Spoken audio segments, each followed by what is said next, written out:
Shop on eBay this holiday season to get more for your dough on stand mixers, or get more for your buck on this season's hottest tech and gaming gear. And on eBay, you can even get more Ooh. bling for less cha-ching on jewelry. You can get more because you save more on premium brands with eBay's exclusive deals. Get more when you get it on eBay.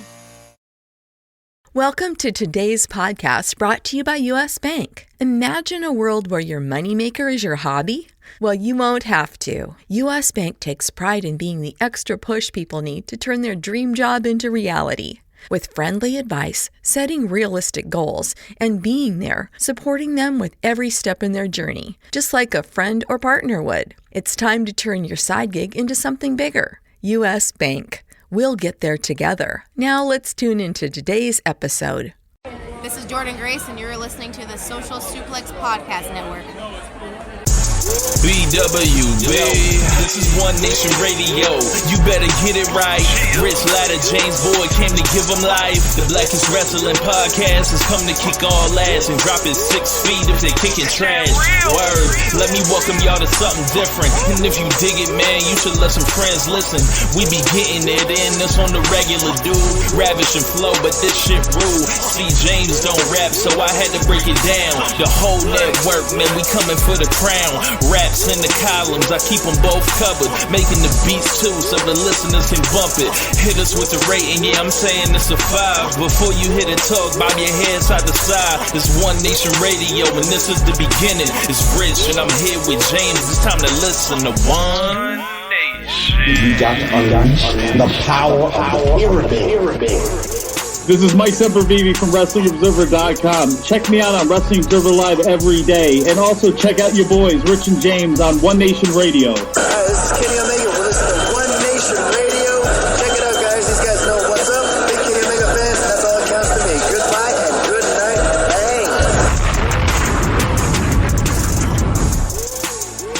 Bang. Ladies and gentlemen, welcome to this week's edition of One Nation Radio. I'm James Boyd, and with me I have Rich Latta. What's going on, man?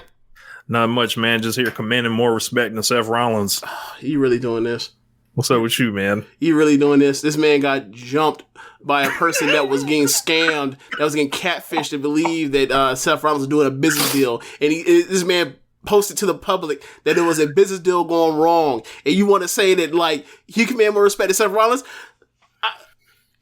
Look, man, I ain't never been in no situation where someone, like, used me to scam somebody. My name, image, likeness. That name, he got hit with the name, image, likeness. So, yeah, man. Always having trouble on the internet one way or another. That is true. He is fond of controversy amongst the internet, amongst the interwebs. We'll get to that. We'll get to that later. But first, let's get to SummerSlam. Let's get all this WWE out the way. And I do mean out the way as if, like, I really don't know what to do with WWE. What a bad weekend for Thursday. First things first, let's just do it in a chronological order. Thursday, they fire 8 wrestlers 2 weeks after they fired 18 wrestlers. I believe the total number of wrestlers they have, of on-screen talent they have fired in 2021 is just short of 80. It's like 79. It's 79, I think. I think it's 79. This all under the guise of every quarter they have made lots of profit. I believe the last 2 weeks ago when they did their investor call, they said this was their most profitable quarter in the history of the company. 8 in the 8-figure range. So and they fired more people. Names off the top of my head that come to mind out of the 8. You have all 3 remaining members of Hit. Well, they're not remaining anymore, but Hit Row. You have John Morrison. You have Tegan Knox. You have Shane Thorne. You also have what's his name? You have Drake Jackson Maverick Riker. And also Jackson Riker. The three that stay out to me is the Hit Row act in Tegan and John Morrison. But I mean, Rich, you have a relationship with Swerve. I don't know what you feel is right to say or whatever else, but as a person that does not know Swerve, this is like what the fuck are they doing? NXT this year, the ascension of the creation and the formation and the ascension of Hit Row was like the only thing that NXT had done with any type of crossover appeal in 2021. And for that act to be so hot that people looking around at the time when they were going to Vince and Pritchard or whatever else were going around to the PC and looking at people and wanting to call them up, then they'll immediately call them up, draft them, showcase them next to Xavier and Kofi in a bit of a fitting sense of this is the next faction on deck. Then they sign new contracts. A week later, after they sign new contracts, they fire B-Fab, and then 2 weeks later, they fire all three of them. I don't know what the fuck this company or promotion. It ain't pro wrestling what they're doing. It's not. Swerve's one of the best wrestlers in the world in the ring. We already know that. I'm not going to go into details on or going to delve into specifics on that. Y'all can pull up his NXT stuff. Is there. Y'all can pull up his indie stuff. You pull up his Lucha Underground stuff. Is all there. The thing that people said could hold him back was his personality in his promo, and then he does this thing that is one of the best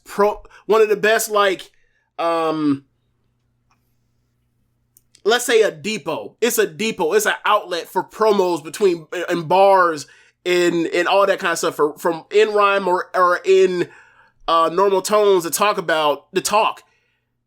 And everyone, there's nobody that I respect that had an opinion on Hit Row or Swerve after this New Day thing happened this year, where they said like it was bad. Everyone fucking loved it. Most people loved it. The ones that didn't like it, I mean, look, bro, you should be in jail for what you did on the 6th of January. So I don't know what to tell you. But, look, man, this made no sense to me. Like, there were reports a couple weeks ago that the person they wanted to push was Top Dollar. Whatever. Top Dollar can promo. He's green as all hell, but we've seen projects develop on the main roster that should have been the NXT instead. From Braun Strowman to people like Nia Jax, who got an inch better even while being on the main roster. There's been plenty of them. So that's not a big deal. But to go from the word being that they got itinerary for the weekend, for Survivor Series weekend, then got pulled off, then got called about getting that itinerary put back on, then got called a fourth time saying, nah, never mind, get your shit, you're out of here. I don't know what the fuck this company is doing. From the business side of the company, as far as who they're keeping in place and implementing or whatever else in creative, that's too far gone. You look at Sunday and how uninspiring that was. That's another indicator of how far gone this thing is. And they better be, just praying and wishing upon their sheer luck that they still have a Brock Lesnar, a Roman Reigns, a John Cena, a Becky Lynch, a Sasha Banks, that can still come in and do whatever for them whenever they can. And they also secure these TV deals, because I don't know what this company, what does it to look forward to if you're being honest as a WWE fan. I understand I just jumped from them firing, a rookie, act on the main roster, but to go from seeing it on the third brand, seeing how well it did, in spite of all the stuff that was around it, as Vince is seizing NXT from Triple H to put the 02 on top of the 01, or sorry, the 2.0 on top of the 1.0, and seeing how shitty that show's been. I don't know how they still have so much talent that they still have yet to fire, hopefully, and they still can't figure out how to make compelling television outside of that they're actually doing on purpose. It just amazes me how all these things that keep happening that are found out to be these peaks of interest in the company are always either A, gigantic gaps in decision making, or B, something got hot because it was totally unintended. So, and that's been the case since 2018, since mid 2018. So now it's just if you're Roman Reigns and Sasha Banks, like, how much do y'all love to still do this? Because if not, like, they'd be in a world of fucking hurt.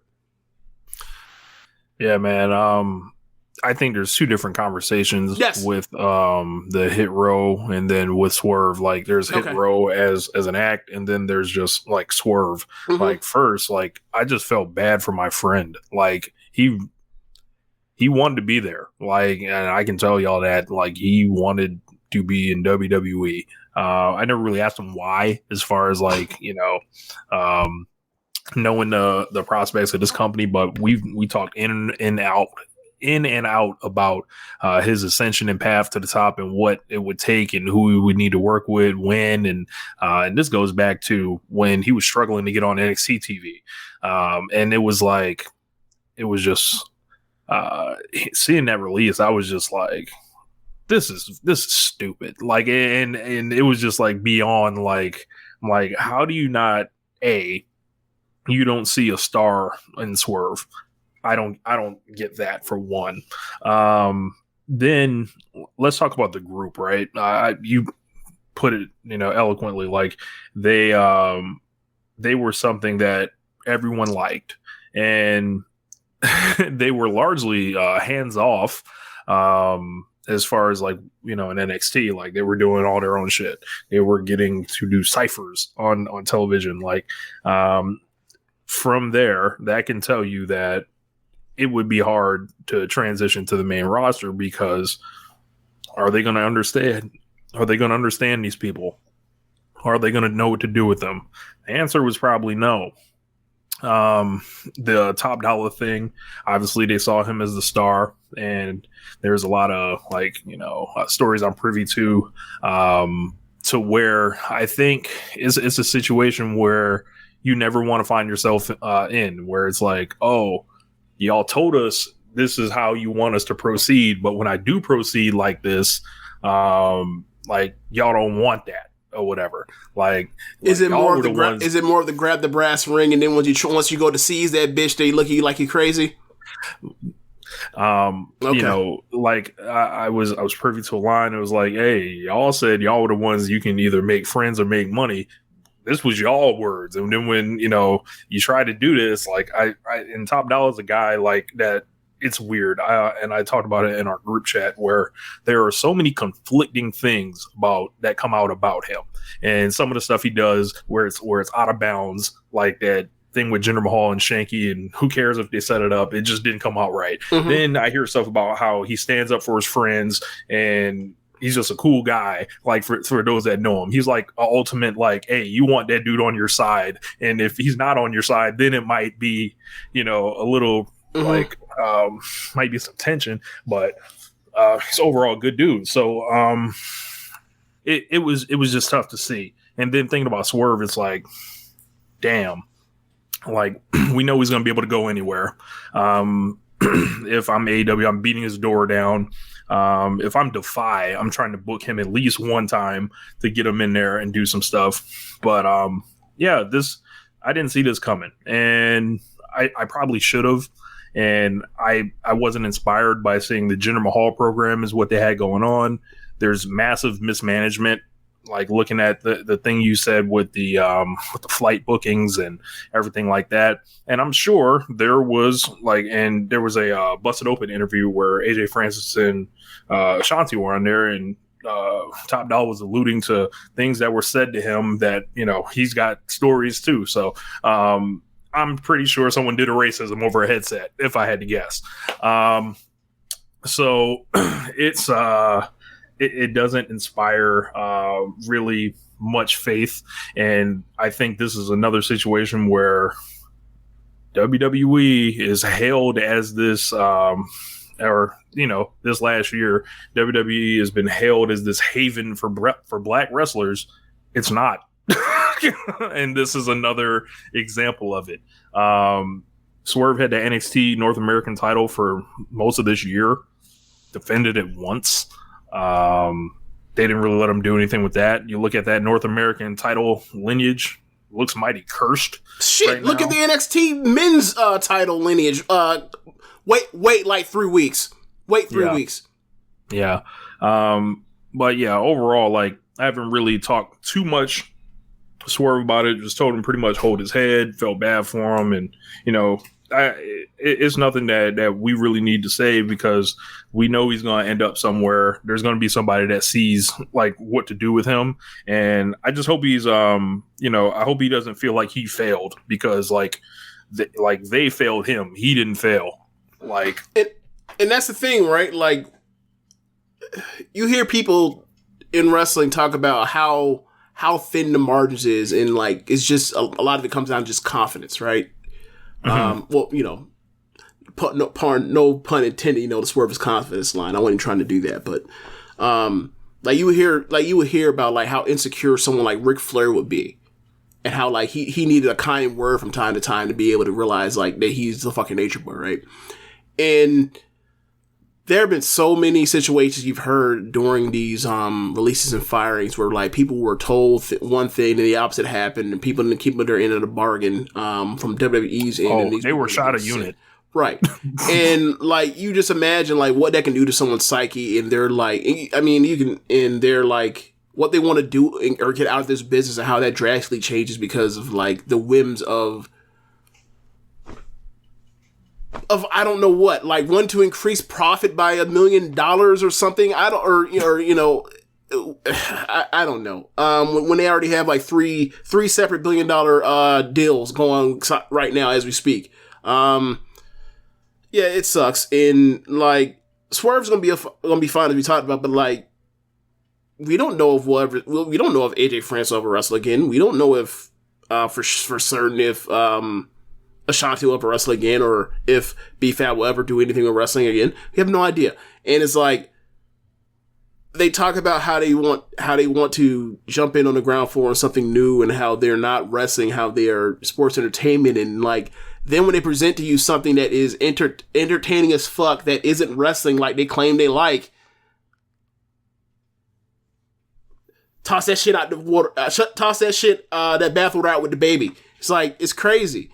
So that's really my piece on the Hit Row thing. Like they were literally like the last thing that NXT had going for it, and then they got called up, and now they're 2.0, and it fucking sucks. I don't understand how even if you really want to get rid of AJ, right, and the other two are collateral damage, right? Like how do you not look and be like, hey, or have a conversation with like, hey, we know he can work, so can we do something with him? Like, I don't get how that isn't the case. Well, as you said, like, people have claimed that WWE is the Black Utopia, when it really isn't. What probably happened was, well, what makes Swerve, even though we claim we've seen the stuff he does on NXT, how is he any different from Cedric Alexander, Ricochet, Shelton Benjamin, any of these other guys that we had?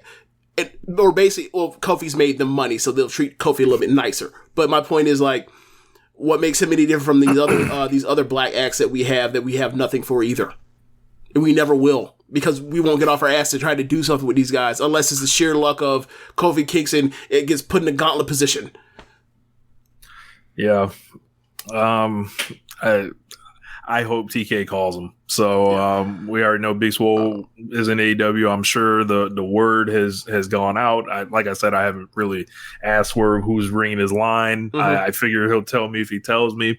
But I would not underestimate, New Japan here. He's very good friends with Will Ospreay. Mm-hmm. I could easily see him sliding into the Empire or something like that. Mm-hmm.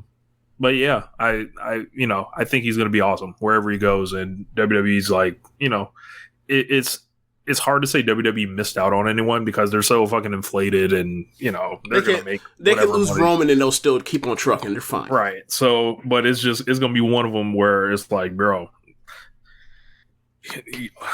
they lost a very creative guy who is very thoughtful about this shit, and think of how many creative very guys smart to the business, very connected, like. Yeah, politically, like just knows everybody from the top to the bottom. Like, right. And it's just like, I don't know how you don't want a guy like that in the locker room. He has to get his shit and go. Right. Like, I don't get it. Think of how many creative types they have let go, right? Literally gave them content on the network. Yeah, right, because he's on the he'll have to start a new podcast, right? He'll have to start a new one.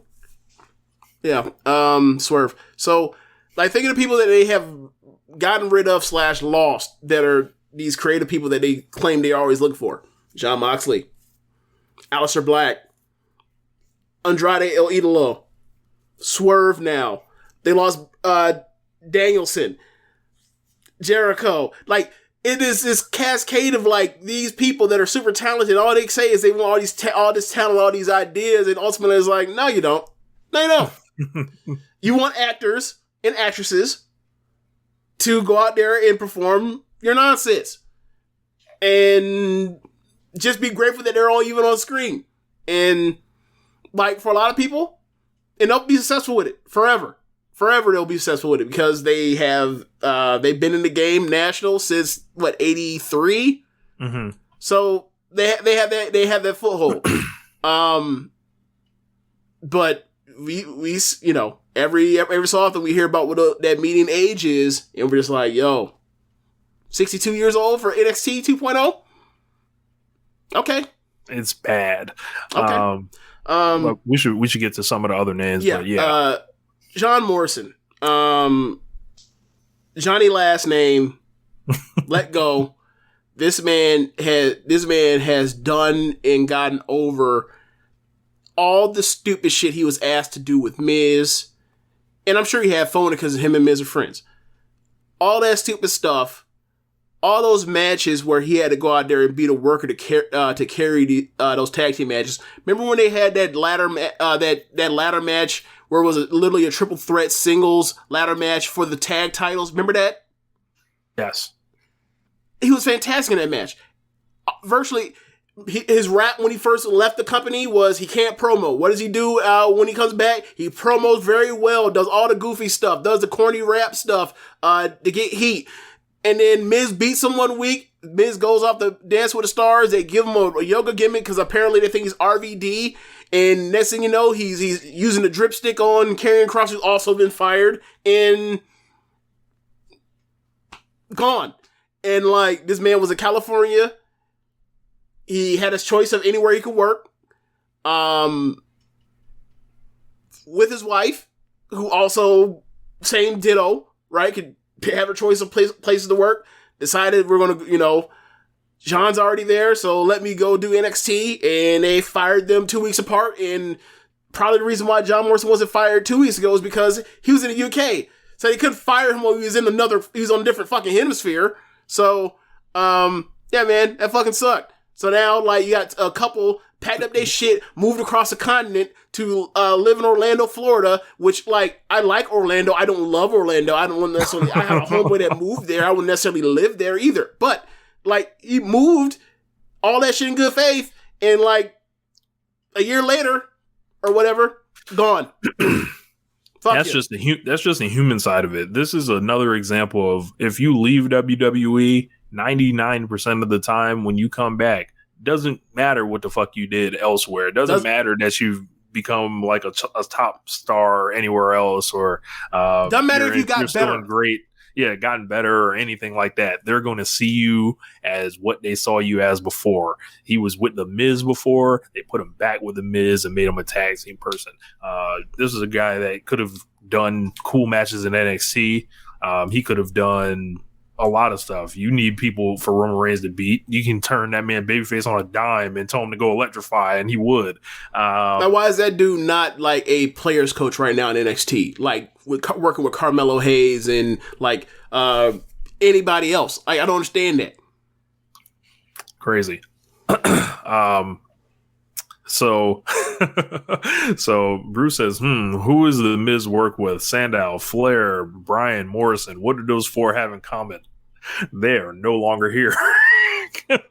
I don't think it's necessarily some curse of the Miz, but what I will say is, like,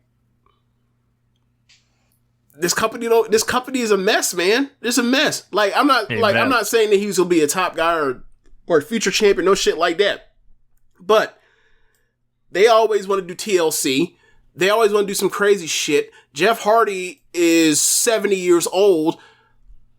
Eventually, I'm not saying that last name is some spring chicken necessarily, but like Jeff Hardy's probably not walking through that door many more times. And like you're gonna need to transition over to another quote unquote parkour hardcore legend. Why not let it be John Morrison?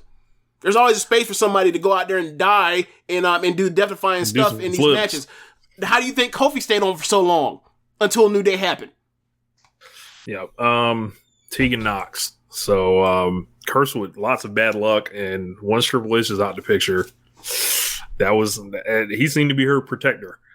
Just from everything, over the years, like she kept getting hurt and they kept giving her chances, and then goes in the main roster. They ain't got nothing. They got sorry women everywhere you look, but Tegan Knox can't. Not someone that can really, really wrestle. No, no, can't do that. Not at all. Obviously anybody that signs her, I believe she will be signed. But anywhere that signs her will be reticent about her or have concerns about her knees. Obviously, she's torn. Got the Brandon Roy knees. She's had three. She's torn her ACL 3 times. I don't know if the same. I think it was one. I don't think it was 3 on the same. I think it was 2 and 1. But regardless, when healthy, she's one of the best wrestlers working in best women wrestlers working in North America. She proved it. Like obviously, she came back.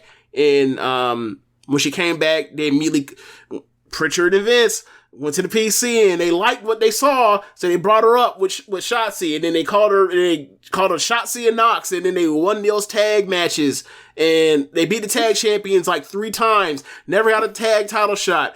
Never saw Tegan again. Was told to go to fuck home. Right? Terrible. Look, man, I like Shotzi or whatever. But like she can't lace Tegan's boots. Get the fuck out of here.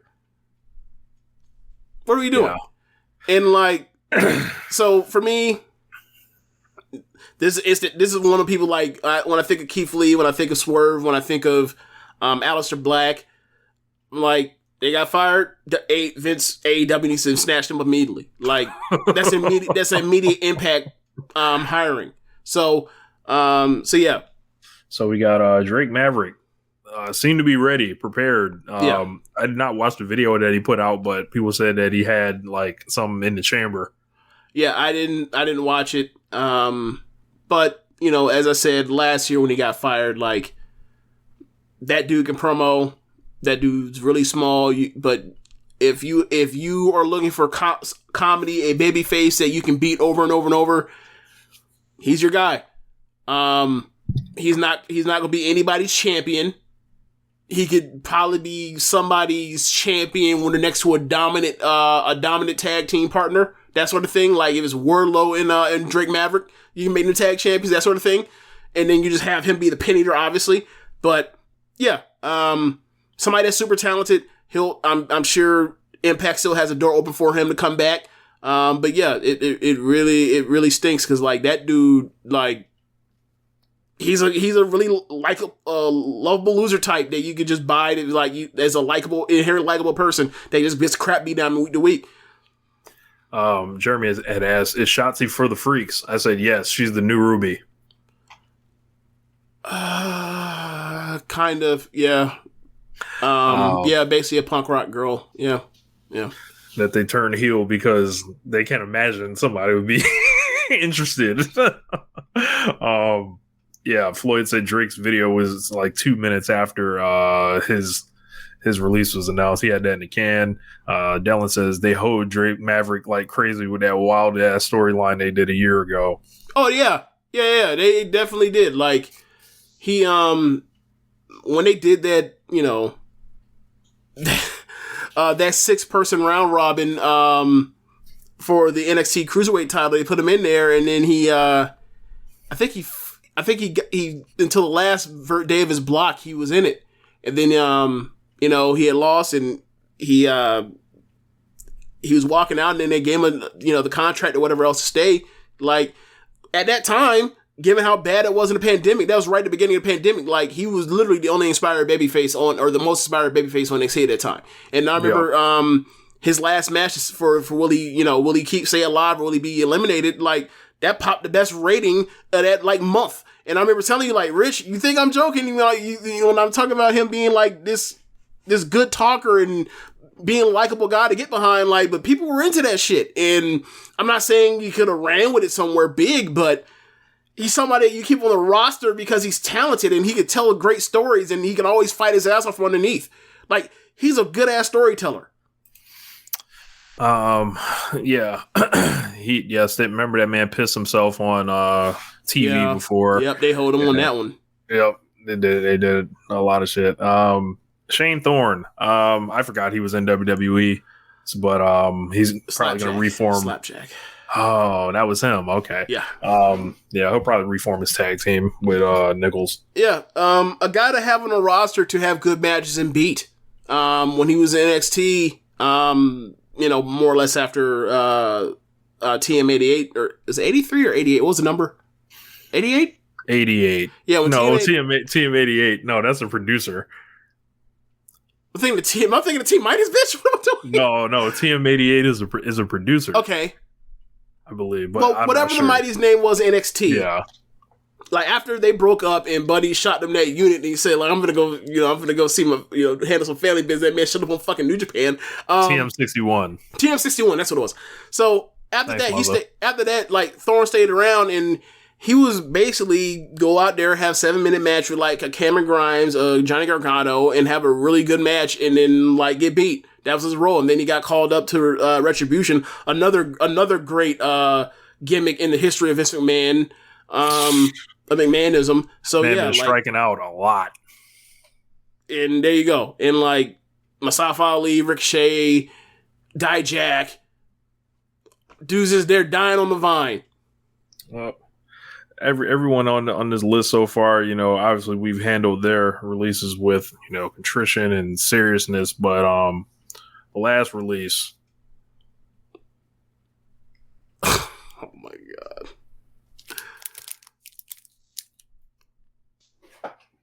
Jackson Riker, bring your punk ass to the stage. So I ain't got nothing for this one. So Mr. Jackson Riker, the pack is in the air. It is coming in.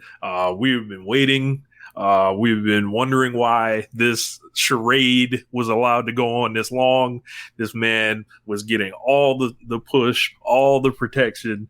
And then he was a main event dweller. And I don't mean the last match on the show. I mean, this is a dude that can't work, can't talk. He's pretty much just tall and white.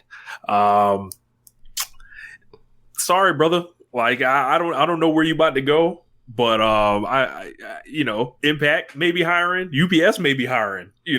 Wasn't he Gunner in Impact before? Yes, he was there. A Muslim, good suggestion. He could go to the NWA. Work the Indies, whatever you got to do. Work the Indies, but it's a wrap. Yeah, man. And the pack is live. It is in the air. Maybe he can go for the 1 year anniversary of January 6th. He can help plan that out. However he wants to handle that. Now, you said that, like, the pack is in the air. I wouldn't dare smoke that. That shit is Reggie. Throw that in the trash.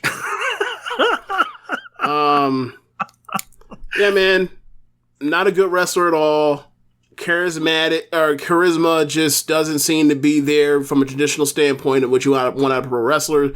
And for me, like, his greatest memory for me is when he was in the TakeOver 25 ladder match, interfering in I think it's a 4-team ladder match for the vacant tag titles. And all of a sudden, O'Reilly, Fish, Montez, Dawkins, and everybody else. Oh, also the other babyface team, Working and Birch, they wore his ass out with a ladder. That's his greatest moment in WWE. So all them people put that on his highlight reel, and he can move the fuck on. All them people, he made it hard to show up and do their jobs, and look at him and his two partners that ain't have nothing to do with that shit, that he ended up essentially getting fired. He can fuck off. Oh, talking about Forgotten Sons? Yes. Literally got his homeboys forgotten, Yeah. no love for the other side, you know. Yeah. And, you know, hope he hits the lotto. Do something else. Like, but yeah. Jackson Riker, go to hell. Yeah. So I guess now we get into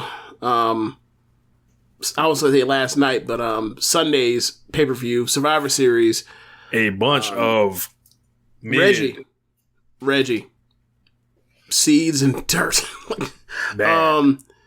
Quite frankly, if not for the opener, we're talking about one of the worst pay-per-views out of WWE in the last, 3 years. It wasn't even like they did some atrocious shit. Like there was no, there wasn't it was like a no contest in a Hell in a Cell or no stupid shit like that. It was there wasn't even no 1-star match or anything. It was just just watching is like, what the fuck does any of this mean? Like this is just going the product that they sold us, we were the ones being sold because of all the fucking advertisements and everything else this, just taking up all this time that has nothing to do with wrestling on the show. We would end a match and it would be 20 minutes before the next match would start and shit. It was just what is this? And it's this is full Nick Khan, the business shit, and it's all right, cool, get your money, whatever, but that doesn't make for a pleasure of a viewing experience, right? When I gotta sit through 5 minutes of your commercials, not video packages, commercials from Peacock, and then whatever they gotta do for the recaps, then whenever they have to promote something down there, then the entrances, and then no, don't even get to the entrances. You haven't thrown out Vince McMahon and a fucking egg, Cleopatra's egg that we're supposed to believe The Rock gave to Vince McMahon, and it's $100 million. You look into me, look at my fucking eyes. Do you think that Dwayne The Rock fucking Johnson gave Vince Kennedy McMahon $100 million worth of any goddamn thing? What? Come on, man! Shit's so, it's more ridiculous than when they did it's more ridiculous than that one feud. When they said that because Lesnar touched Pierce, that they found $1 million. Yeah, sure, fucking right. Yeah. Come on, man! Can you give us a number that we could at least fucking buy? If you said that he gave me this Cleopatra's egg is worth $5 million, I can be we know that's bullshit. We know it's a fake fucking egg and it's from the movie anyway, but we could be okay, whatever. I imagine Cleopatra's egg is worth probably 8 figures or 7 figures, but 9 figures, and The Rock's coming off it to give his old pal Vincent Kennedy McMahon that. Bro, I had no idea about I knew about the Red Notice movie, but I had no idea the egg was related to that. Apparently, the movie, they spent a grip doing this. I only knew that because of the Rock tie-in stuff. That's the only reason why I knew it. And on Twitter, people were talking about oh yeah, that's the egg that was in the thing. That's the only reason why I fucking knew that. James, they bent they came out here and we'll get to that. We'll get to that. Yeah, let's go through this card because I haven't saved. So Jeremy said that the crowd was almost as quiet as a New Japan clap crowd. Oh shit. Muzza said, which is worse, this golden egg or the giant egg that gave us the gobbledygooker or whatever his damn name was? That's what I thought it had something to do with. I was like, the gobbledygooker is back? Wait until Botchamania comes out, because Matthew's going to have something involving that fucking egg being stolen and Vince's audio over that the gobbledygooker's egg cracking or hatching. I put it on Twitter. I was like, it's just a matter of time. I've seen this too many times. I already know how this is going to work. But, yeah, man, match to match, let's go through, speed round. I'm going to say Sasha. Becky versus Charlotte was great. I love that match. I can't remember the last WWE match that I liked, this main roster WWE match that I liked this, but probably, probably Daniel Bryan in, Daniel Bryan's last match versus Roman's probably the last time I liked the match as much. It's a match that, if you're watching it, you're just, really into the physical exchange of slaps, and then you watch their counter work, but, as someone that's watched them over the years wrestle each other since like literally this was their 19th match on TV, from 2014 to now, like that match is literally like the end of one of those matches we talk about. Look, they were countering counters and shit. Is like is that kind of level of wrestling, and I really loved it. And like the finish, it was a dirty finish, but you understand the plot because like they're both heels and they're trying to shoot each other because they hate each other's guts, and like Charlotte talks like the shit about she's better than she's genetically superior. Well, like you can't even cheat well enough to get out of there, and Becky even not only she out wrestled, she cheated better than you and she won. Like, so I'm okay with the finish because they're both shit heels anyway. So whatever. Yeah. They came dressed for the occasion. Like they came dressed like they were actually supposed to be the main event. Yeah. I like the match a lot too. I saw there was a layout that people said like with Becky's gear, she was Scarlet Witch from WandaVision, and then Charlotte's gear was Agatha the Witch, who was the main baddie in WandaVision as well. So it was like for all this talk we've had about like how sick they are of each other, whether that's real or otherwise, they're out here fucking coordinating their fucking gear. So look, so much can we just say what it was? Like this shit, like they was out here. They had an argument. Together. They had an argument. It got out that they had an argument, and then people all came back together and said, "Hey, we might get people to actually buy that these people really fucking hate each other's guts." Like, they worked the circuit. Yeah. Doing the Mark interviews with Ariel Helwani and basically repeating their same cutting promos in the interviews, working through the media. They pulled and good for them on lots of people. Good for them. There ain't nothing wrong with that. Like I didn't think that like the way people overreact to like the friendships in wrestling, like. People act as if because like you were in a faction with somebody and you say you love someone or whatever else, and the time y'all had together, that means they're best friends for life and all that shit, right? And then like it don't work. It don't work like that. Like that might have been the first argument that Becky and Charlotte ever had in Gorilla. That might have been the 14th. We'll never fucking know. But like people had to like they were the bestest of like all the four horsemen are the bestest of friends for life. Got matching tattoos so we can't see, and then like, and that shit is split in half. And then it split, like Nancy playing Sam from earlier. That shit is split in half, and there's two people on this side. There's two people on this side that got a wide gulf between them. Right, like nah, man. Like I'm not here to speculate on their friendship or lack thereof at this point in time. Well, only thing I'm willing to believe is. They were once close, and they're not as close anymore. I can perfectly understand that and buy that. They're at different points in their lives right now.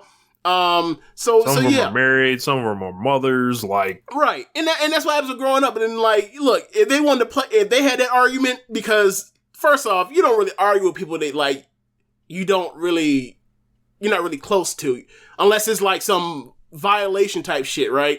But so like, they blew up. They had their thing. I'm sure that was over like the next day, and then it got out, and then people lost their minds, and then Vince like, well, we got something, so we got to go in, and they're like, oh, fine. But like they're coordinating fucking outfits, so that tells you how much they hate each other's guts. So there you go. Yeah. So I thought it was pretty good as well, but what was the next one? If we do a WWE review this year, it will probably crack my top 10 favorite matches of the year from WWE. So we had the men's Survivor Series, and we had more Rock stuff interspersed the whole night. I actually watched a pre-show too. They were doing DQ finishes on the pre-show. Yeah, so in like 7 minutes. I already knew that we were headed for bullshit. It was just how much bullshit was on deck. Then we started figuring out in all these elimination matches that the people that they didn't really want to pin, they would just count them out, and they all got counted out. Drew McIntyre got counted out. Drew McIntyre got counted out and double counted out with Lashley. Yeah. Kevin Owens takes like Bad News Brown. Immediate walkout. Later in the show, you have Sasha. She gets counted out because like her 4 teammates like drag her out. Her teammates eliminate her. Yeah. So So yeah, like this match, as far as like the wrestling at points, it was very good. Like when Drew McIntyre was in, it was very good, and then it broke into a 10-way at a certain point, no, into a 9-way, and it was good at points. But some of the stuff was just like, all right, so Kevin Owens just taking a night off. You just collect the check and leave. Yep. Look, support the hustle, but like I want to kind of watch you wrestle, my guy. McIntyre, I'm never in favor of taking Drew McIntyre out of the wrestling ring. Get the fuck out my face. After this year, send him to the back. After this year in WWE on the main roster, you want to cut Drew McIntyre's time short? Are you crazy? So that one was just a mistake. That one was like, I was like, this is bullshit. And and I feel like their Survivor Series formats have like this whole decade have been just completely the same.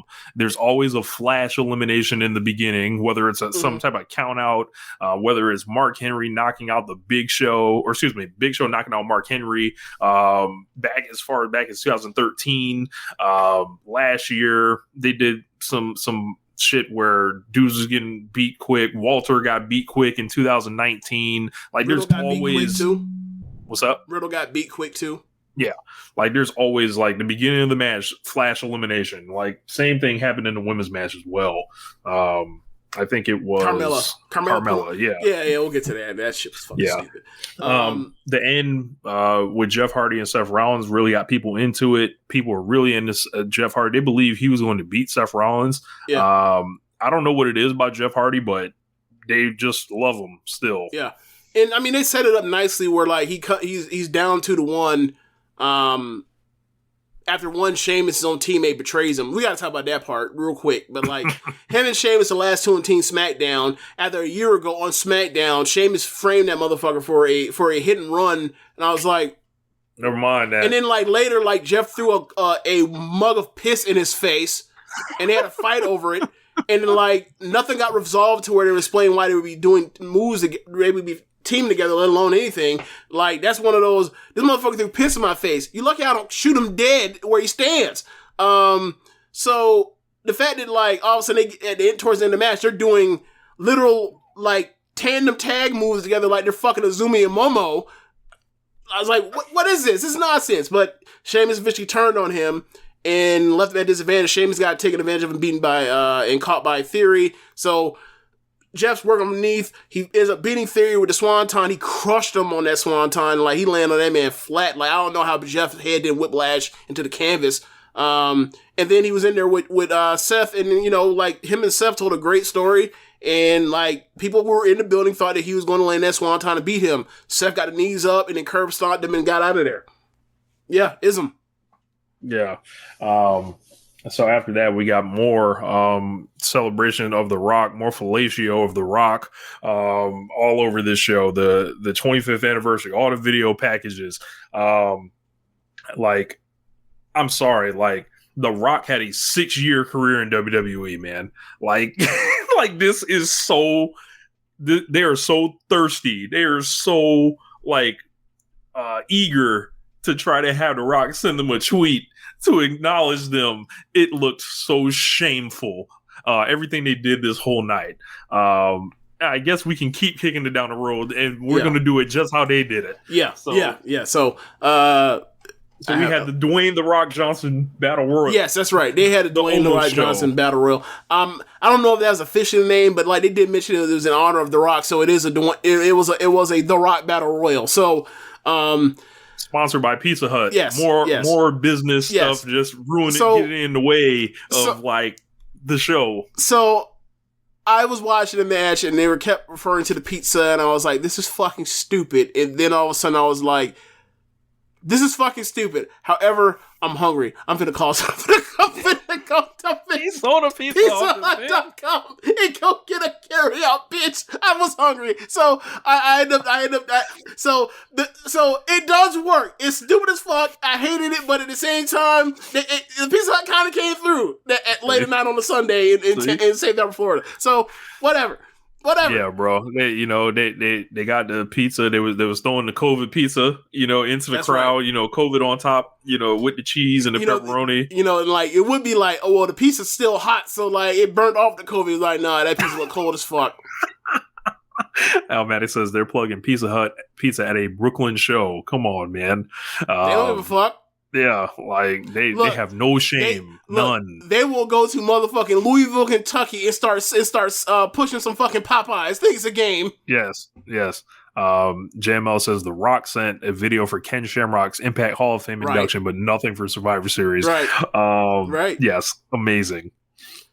I think it's beautiful the way The Rock either stood them up or whatever, or made them do all this. Like, I wanted them to put The Rock in the Wrestling Observer newsletter Hall of Fame again for what happened on Sunday night. So, from what I've heard, the plan back as far as July was for him to show up, but then, like, Hollywood got in the way, so, Hollywood calls.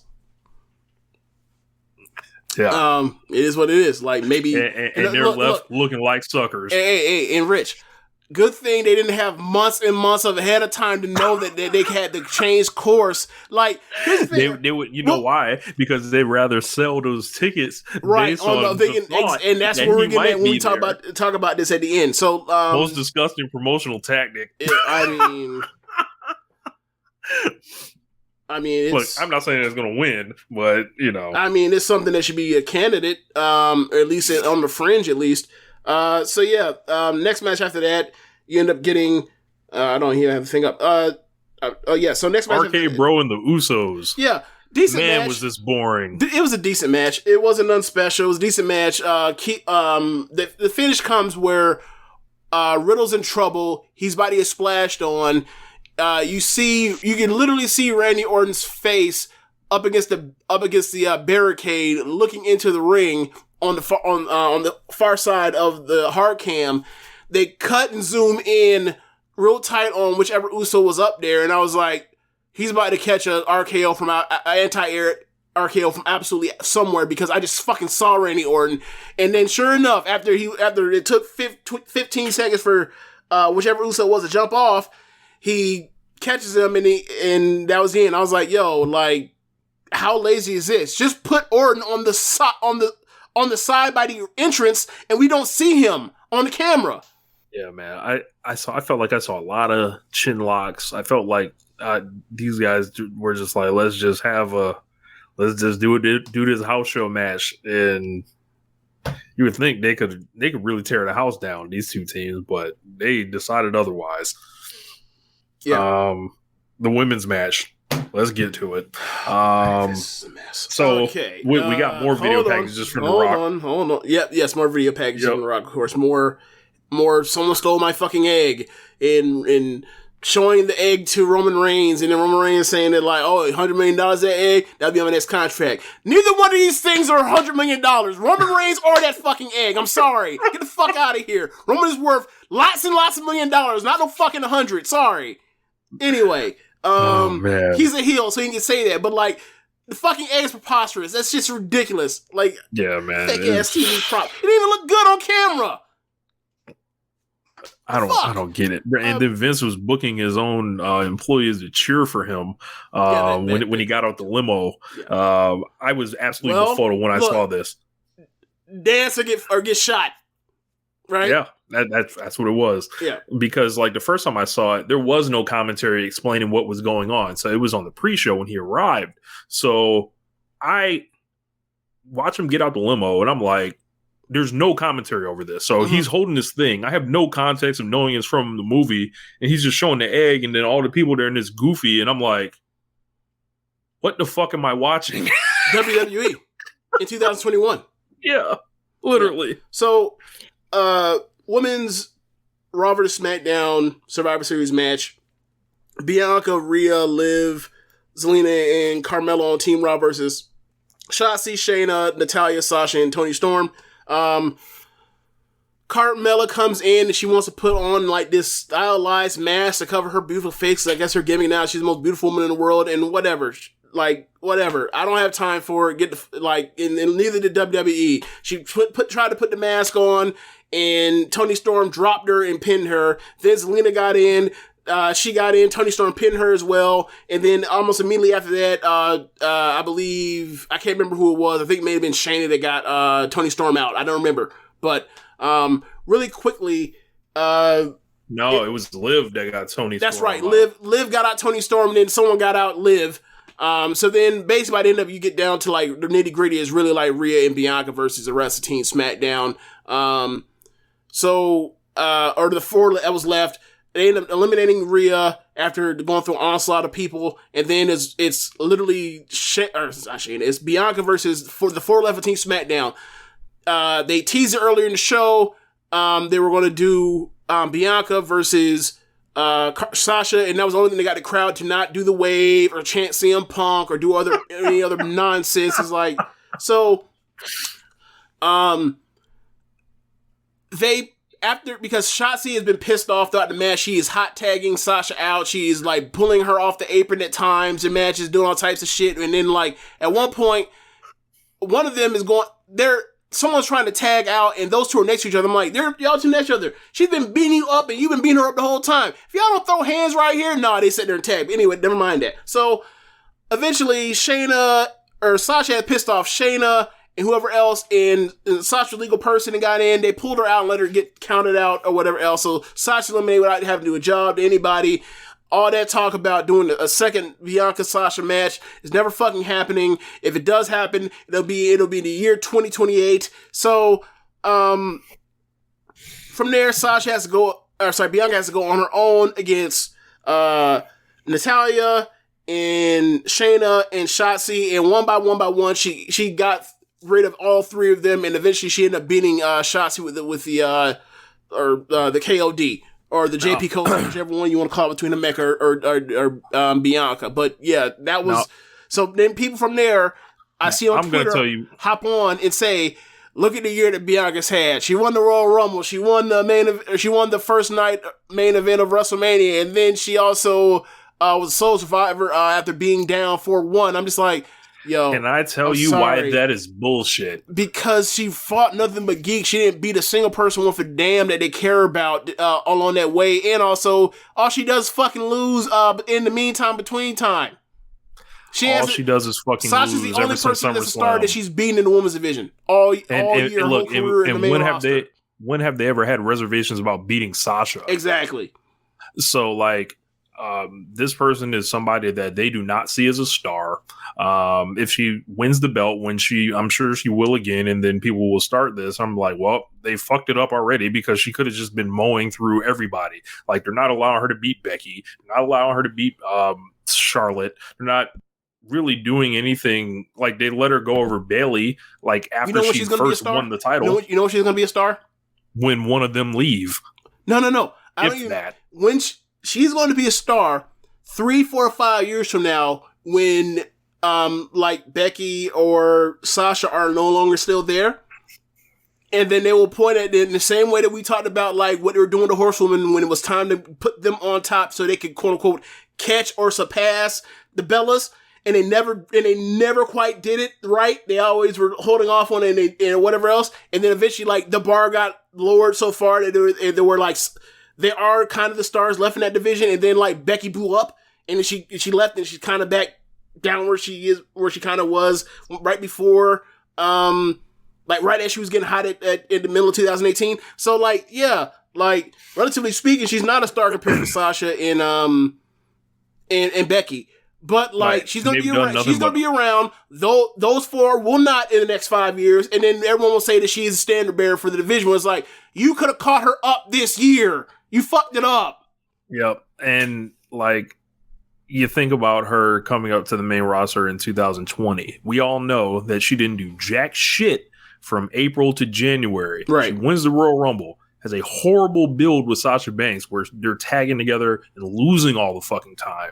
She wins the main event. Cool. She goes over Bayley a couple times. And either one or both of those pay-per-view matches were really good. And then she had got into something with Carmella, I think. And then she was beating her like a drum, and then she was facing like Zelina and beating her like a drum. And it's like, what is this? Yeah. And then, we get the disaster at SummerSlam, which has not been rectified. And she has never been as over since. Yep. Google Trends fell off the charts. She continues to be in all these matches and loses them all. This is somebody that they, she's not a star.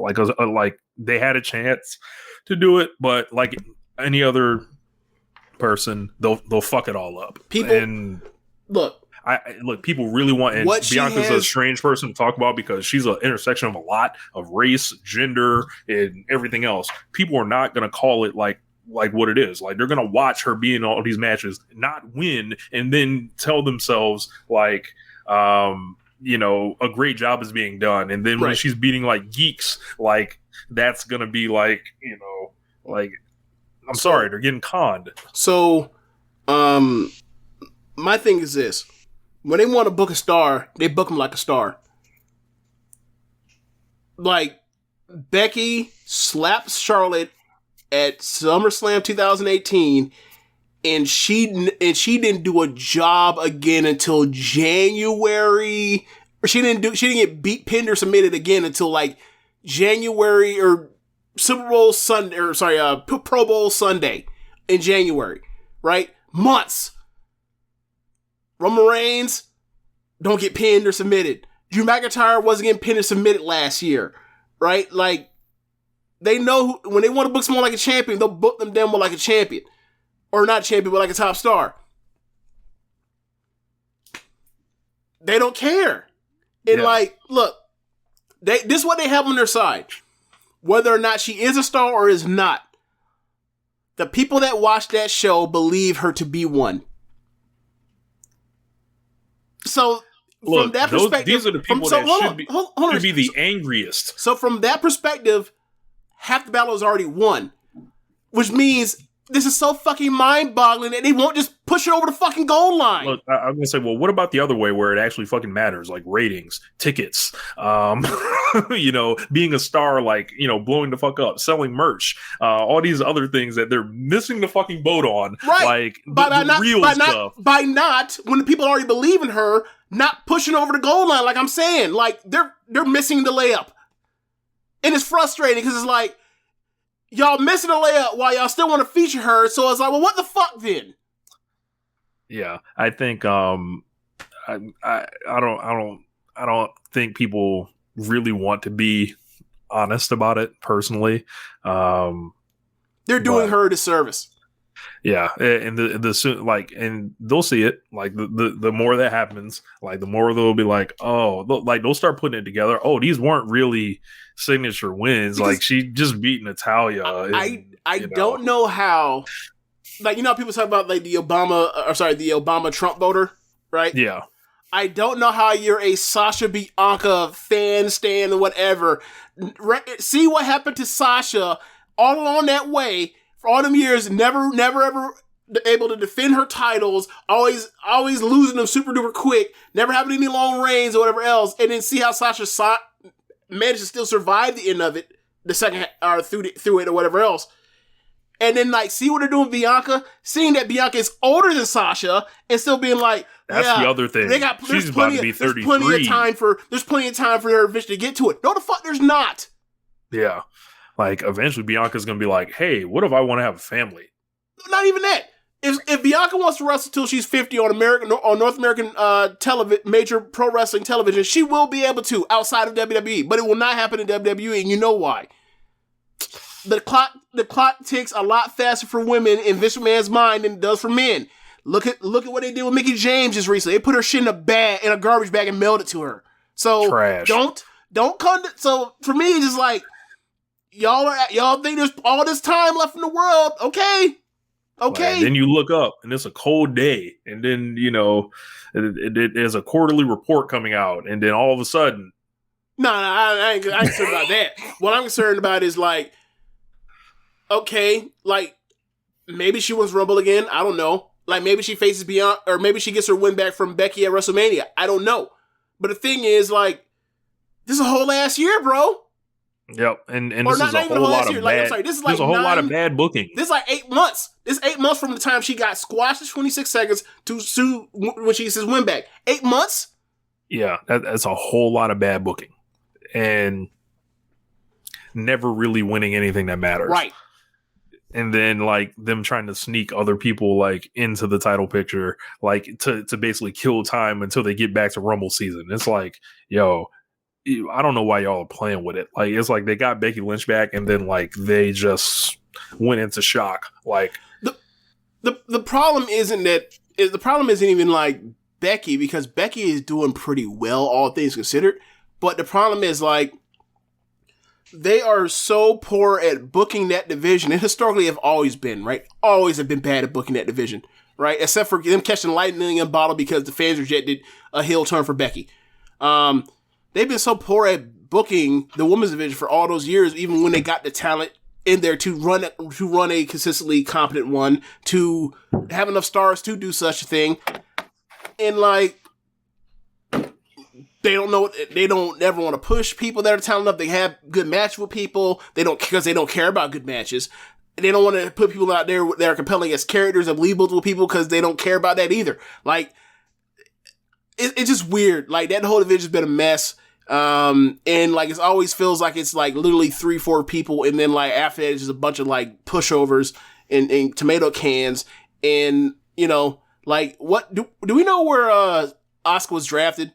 Or was she not drafted? No, she was not drafted. Okay, so like maybe they'll pull out Asuka out of my balls when she's like refreshed from having to carry Raw through the fucking pandemic in that division last year. So maybe that'll save the day for them come, you know, Royal Rumble time or whatever.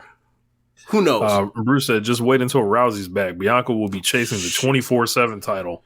It's a shame. I don't think Rousey's ever coming back. Do you? I hope not. No, do you think she'll ever come back? Because I don't. I don't know. She hated how it ended. She hated being booed by the fans. She comes back. Then you hear a pop when she comes back, and then like the next day she's getting fucking booed again. Yeah, if she goes up against Becky again, and Becky's a heel, so Becky's gonna be able to say what the fuck she wants to her. Oh man, that would be bad, real bad. And look, if they go with heel Becky face Rousey dynamics, that babyface, I can see me from a mile away a babyface getting rejected. Yep. And then people will become promos about the fans, you know, which they made Becky do the next night on Raw, which is just my question is, like, why do, like, they act like we're Goldberg and we didn't follow the script. Like, the fans didn't follow the script. Well, the script fucking sucks, my guy. Sorry. Like, did they hand the fans contracts that they in to buy to on the way in? Like, what's the deal here? We entered a social contract and we dropped $150 for these tickets, and we were gonna be entertained by what was happening inside the ring and ringside area. You brought the contract first, motherfucker. Like, that's the agreement. Yeah, like, whatever, man. Whatever. Like, goofy ass shit. Main event. What's next? Yep. Oh yeah, main event. My goodness. Big E versus Roman. Man, very mid, boring. You're run of the mill. This felt like a 1980s. Let's start from the top, Rich. Big E is a good tag team wrestler. He's not a main eventer. He is a good mid-card, upper mid-card singles wrestler. If he is going to be your world champion, give me the over-under for the amount of time you ever give his main event matches. Main event title matches. Or double champion matches, whatever this was. 14 minutes. I was going to say 12. So let's stop at 13. Why in the fuck is Big E wrestling for 22, or was it 22 minutes? 21:50, I think. Okay, 22. Why is he wrestling for 22 minutes when he should be going about half that, or a little over half that? Because they felt like they had to do the big main event with these guys. Well, instead it looked like a Triple H classic. He went twice as long as he should have with a guy that shouldn't be going that long. Yeah. And they present Roman Reigns so far above that it's almost counterproductive for anybody else at this point. Big E, the whole crowd didn't see him on the level. I had people in the building. Shouts out to Dave Fenner. He's like, the whole crowd's into Roman. Big E is just like, they don't care about him. They've obviously set up Big E with a shitty title win where he's cashing in, where Bobby Lashley is holding his knees, and Bobby Lashley is the only one, really being protected there. They have Big E on Raw the next night, waiting for Austin Theory to get distracted to beat him. They did the thing where they were in that triple threat match with Roman and Lashley, and he's losing, or not winning, I should say. they've decided to go ahead and feed him to Roman here, when I think the argument pretty much, I saw a lot of people making this argument, and this is what I originally thought. I was like, they're never going to fucking do it. I was like, Big E should win against Roman because here. He gets to win here. Roman does a job that ingratiates people, if you will, to where he doesn't seem so unbeatable. So his next match, sets of matches that he's going to plow through people will look more believable when they get to near falls. And they can do it. They can set up another match with them at the Royal Rumble or something. Or I don't be concerned about that part. If from the Vince perspective that he rather hear, Big E is never going to wrestle Roman Reigns again, so it don't fucking matter. So you'd be like, and they would have solidified the WWE title through the rest of football season, right? So Rich, no, right? They have this mid world champion, literally mid E. So Rich, the last 3 years in the 5-star Grand Prix, the red belt champion and the white belt champion have been in the same block. Do you know what's happened all 3 times in the last 3 years when the red belt champion and the white belt champion have faced each other? The white belt champion fucking won to try to put it on equal footing, to try to raise the bar, because the red belt champion's already fucking made because of the red belt champion. Julia beat B in 2019, 2020. Julia beat Mayu, and this year Tam beat Utami. And then you look at the WWE Championship, aka the Super Intercontinental title, the last 4 years. Like, there's the champion, the WWE champion, and then there's Vince's champion. Right. And Vince's champion has wiped the floor with the WWE champion. And think about it. And to be fair, in the first 2 were very good matches. Like that AJ Styles match and that Daniel Bryan match, for both versus Brock Lesnar back-to-back years, were very good. Last year's match, McIntyre versus Roman, that was a good match, right? Or let me phrase at least they protected Drew McIntyre. Big E had to lay his shoulders on the ground while the big dog got on top of him. Clean. Yeah. So I'm short selling the Daniel Bryan Lesnar and AJ Styles Lesnar match. Both matches were both great. And the McIntyre match was with Roman last year was very damn good. This match was not any of those other 3. Yeah. Because you don't need to go 22 minutes with Big E. I don't think I've ever seen him wrestle 22 minutes in a singles match for. Have you? I don't recall him ever doing 20 minutes in a singles match for. Crowd was looking at this match happen. They only fired up at the end when Big E started walking through those Superman punches. And Roman then like freaking out and then just snapping his fingers and beating him with his move in the middle of the ring. The second act of this match should have been thrown away. Like the first act was done well, and the third act was done well. The middle was just, what the fuck is this? From a perspective of watching other main event wrestling around the world, what the fuck is that second act? Yeah. Like either trust your wrestlers to wrestle instead of having a by the numbers WWE main event match where Shine, Heat, try to get a comeback off the ground, cut off, and then fire up, throwing shots back at each other, and then the babyface overcomes, and then they do go to near falls. Like that was literally the match we've seen for a decade in this company in the main event. This Big E is not a star either on that level. There will be people also, this kind of links with the Bianca thing. There will be people that will not admit this, but honestly, he's looking worse than Kofi Kingston. He's not a main event star. And the reason why he's not is because it took so damn long. Yep. He's damn near 36 now, if he's not already 36. And he had to watch Bray Wyatt win the belt before him. This is damn near 5 years ago, James. Twice. Like Bray Wyatt won it twice. Literally everyone won the belt before him. So like he finally gets it.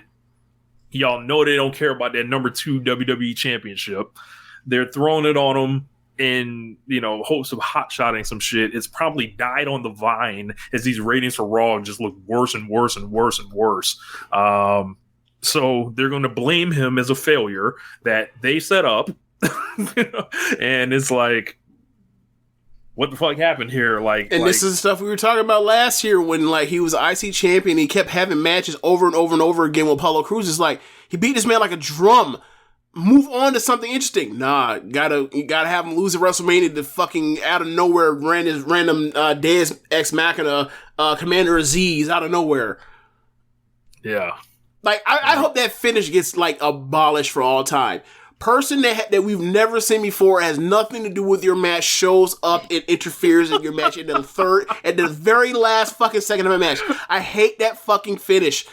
It always drives me nuts. So Roman beats him. The crowd just goes, and then they're like, well, The Rock might come out. So let's wait and see what happens. Then all of a sudden, you start seeing that thing in the corner of the screen, like, copyright Whoa, the show's over. Where's The Rock? Oh, there's no Rock. Now, keep in mind, this is the main roster. In NXT, you still had some hope until it finally went black, because Tommaso Ciampa might come through and lay your ass out with a crutch, right? But not in WWE. Once that logo goes up, that is the endo. So, yes. Yeah, man. Went black, and I was like, yo. Let's get Rock to it. Tributes all night. They came out here and sucked this man's dick from the back the whole night. The whole night. They were saying, Rock, please. Rock, we love you. Rock, we miss when you used to be around here in 1996, 1997, 1998. You know, we miss you wrestling against Stone Cold and Triple H and John Cena and everything else like that. Then they set all this shit up. They sell these tickets based on this speculation. You know, they're probably feeding the dirt sheets saying, you know, Rock's the plan's The Rock, you know, whatever. You can put it on the record. And so everyone gets it out there. They do all this, like, you know, just playing into it, right? And it's not even like, and obviously the obvious comparison is like what CM Punk and AEW did with the First Dance and everything like that. And I just find it funny. And I salute The Rock. I'm not angry at The Rock for not showing up. Like, I'm happy that The Rock basically told them, I'm not coming. And y'all can do what you want. And this is what they chose to do, because they look like hoes. They look like they were full of desperation. They look like they have no other plan but to bring The Rock back, which was their plan 10 years ago, James. So, yeah. But at least he showed up that time 10 years ago. And when it did big money shows, right? Like, until the network and these TV deals, like the biggest shows and gates in the company's history with John Cena, right? So this is a conversation I had with Tanya on Twitter, like out in front street, like sitting back and forth with RT, and not like some DM shit, right? She says, and I'm not gonna lie, it's gonna be she's like, it's gonna be fucked up if Dwayne don't show up, right? And I was like, you just made me realize that it's his 25th anniversary since his debut. I didn't realize until she mentioned it. And then she said, like, was this before the show? This is before the show. This is hours before the show. And then she says, WWE's been talking about it for weeks. And I say, damn. So it could just be acknowledging their history in good faith. And then when he doesn't show up, folks will be let down. And I say, ... Hope they got a video message to play from The Rock.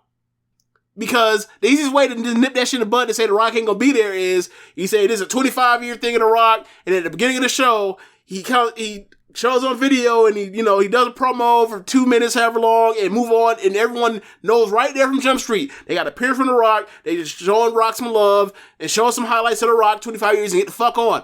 They didn't do that, and I'll continue with this conversation. So, Tanya says, yeah, a lot of people's nights be ruined if he doesn't appear in the arena because they want a confrontation with his play cousin. And our response was, I figured that was being saved for 39 LA, not 28. And I figured they're going to give us Brock again versus Roman because they don't care about us. So, yeah, man, like, they knew what they were doing, because if any other promoter on earth, if they were putting someone's shit on there that and laying it down that thick for an anniversary for somebody and then don't show up, they would at least get a video message from them so them to call in, do a little video, send it over, and then we can play it for the people, and they can have their moment that they say, they had this special moment with The Rock. He cut this great promo and talked about, It's a $7. Is it? Was it $3? $5? $7? It's always odd numbers. $7. Okay, because I could have swore he said $3 one time, another time he said $5. Or maybe I'm confusing. I'm mixing up the Eddie Kingston story or the Ricky Stark story. Whatever, it don't matter. So anyway, a lot of broke ass wrestlers. Anyway, Niggas be wrong. I'm sorry, I was a little wrong. Sorry. So anyway, all they had to do was get a video message. And all that, and no one can say anything about you misled us, because no, we got a video message up front to let y'all know immediately. This is to honor The Rock, one of the greatest stars in the history of this business, in this industry, and nobody can be mad at them if they did that. So that's not what they did though. They kept. We got Vince McMahon pushing this shit that The Rock gave him $100 million fucking egg. We got all night, all these videos. We have a battle royal in honor of the Rock. That don't even make sense. Right. He shows, and then he doesn't show up. So it's like, oh, I know what it is. You were doing all this shit for weeks. You were teasing people that The Rock would be there, and ultimately he did not show up. And your fallback is well, we never advertised him. Fuck you. Dylan says the Fed Defense Force came crazy with the defenses on this one. Man, I heard so many people saying they never advertised The Rock. I heard so many people lying and capping for Vince McMahon. Stop this. He doesn't care about you. Name me another TV show you watch where they feature an actor or an act or a person and talk about their return and talk about the history they meant to a show, and then they don't eventually show the fuck up. Name me another show that does that. Yo, like, they look so sorry. Like when we talk about people, man, that's a sorry person. Like they looked so just sorry for what they did. With just how lame they look. Like, Rich, I got one. I take that back. You know when they actually do that, when they show people over and over and over, and they don't actually show up in episodes on TV shows. That's when they right. died. That's right. In dramas where the person has already died. That's right. I hate to tell you this, but The Rock is alive and well. He's out here rapping in these streets lately. Yes. You know, it's about drive. It's about power. Put in the work. Yo, I just can't believe that they showed up to New York, and this is a tale to tape. So, like, we saw the Arthur Ashe show, saw this, and we're seeing the Long Island show, the UBS Arena stuff, where they're getting dog walked into ticket sales. Like, New York is AEW country now, and they led people on with this Rock thing to try to fill that building, I feel like. And we saw the next night on Raw, there was like 4,000 people there in the Barclays. There are more people that are showing up to get Kyrie Irving in there than, than to show up to watch Monday Night Raw. Speaking of Monday Night Raw, Seth Rollins. Yeah, Seth. Okay, so my question is: do you know anything about what happened with the egg on Friday, or not Friday, on Monday? Because I don't know what it led to or any of that. Through interpreting this on Twitter, so Vince McMahon threatens to fire everybody if he doesn't get the egg back. So are you wait? He threatened on air to fire the talent. Yes. Rich. And then yes, Rich, exactly. He's already doing that, not on air. Exactly. Oh my God. There are a bunch of people tearing up the back, but it comes out that Austin Theory stole the egg or whatever. And it was like, I was trying to steal it for whatever reason, like to get attention or something like that, right? So Vince McMahon rewards him for stealing the eggs. Yes, and we're going to reward you with a championship match or whatever. So yes, this white man stole and got rewarded for it on television, James. Yes, that was the lesson of this story. If you steal, you will get rewarded in WWE land. James has ripped his headphones off. He is in disbelief. So fucking stupid. Okay, so and then Big E promptly it took a distraction finish to then beat Austin Theory. Wait a second, you telling me that he got a title match after that? Yes, that was like he basically rewarded him for having the guts to steal it or whatever with a championship match. So he gets the title match and loses to Big E. A 2-day story about the eggs. JML says Austin Theory wanted a selfie and got scared by the security. It's all fucked up, but Seth Rollins. So he's walking to the back, and then the cameraman is kind of in front of him. He's obviously doing his sad walk out the ring or angry walk out the ring. Some nigga comes around the corner when he comes and charges him, spears him like Ray Lewis, sacking the quarterback. Seth tries to put him in a headlock. Dude kind of wiggles out, and security swarms in. Seth's like trying to get up, yells, "Come on, boy," at him. And they haul that dude out of there. It was it was funny. I'm sorry. I was laughing. The way he just caught Seth. I thought Seth might have had a little bit of he didn't see him. But if Seth would have saw him, I think he probably could have sprawled him or olayed him. But it's too late. Let's just say that. Apparently this is a whole thing where this person was doing it for the bloodline. He had a bloodline shirt on. He had been scammed out of some money talking to a fake Seth Rollins.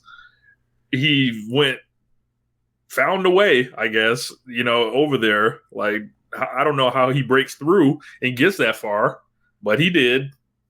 This man got a running start. This man got a 40-yard dash on the ground before he jumped on Rollins. I figured that if this was Bill Watts would have fired Seth Rollins on the spot. Shout out to my man Velge Braca. He said, in that case, Kagetsu also would have fired Seth Rollins on the spot since she is much like Bill Watts. So I don't know, man. What you think about this, Jens? Because I feel like I didn't know if this was a case of Seth Rollins not commanding respect. I don't know what it is. Stuff like this, I don't get down with stuff like that. If they had, because you don't know what anyone has when they run up on you, right? So, right.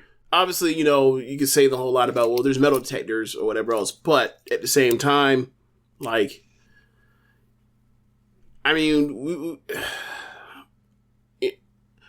don't take a genius to beat that shit. For me personally, right. And for me personally, there are stories that kind of just always left a mark on me at a young age. In one was the Limp Bias story. This dude's supposed to be better than Jordan. He takes cocaine. He snorts cocaine, and on his draft night he drops dead. I've never done drugs my entire life because I've been scared to death because of that story. Right? I understand how ridiculous that is, but still, that's me. Another story is the Monica Seles story, where in the middle of a fucking tennis match, someone jumps out and stabs her. So stuff like that with me, I don't have that room for play, and I don't find the humor in that. When people do that kind of stuff, wasn't there a person at AEW crowd either this year or last year to try to jump in during Jericho's promo or MJF's promo?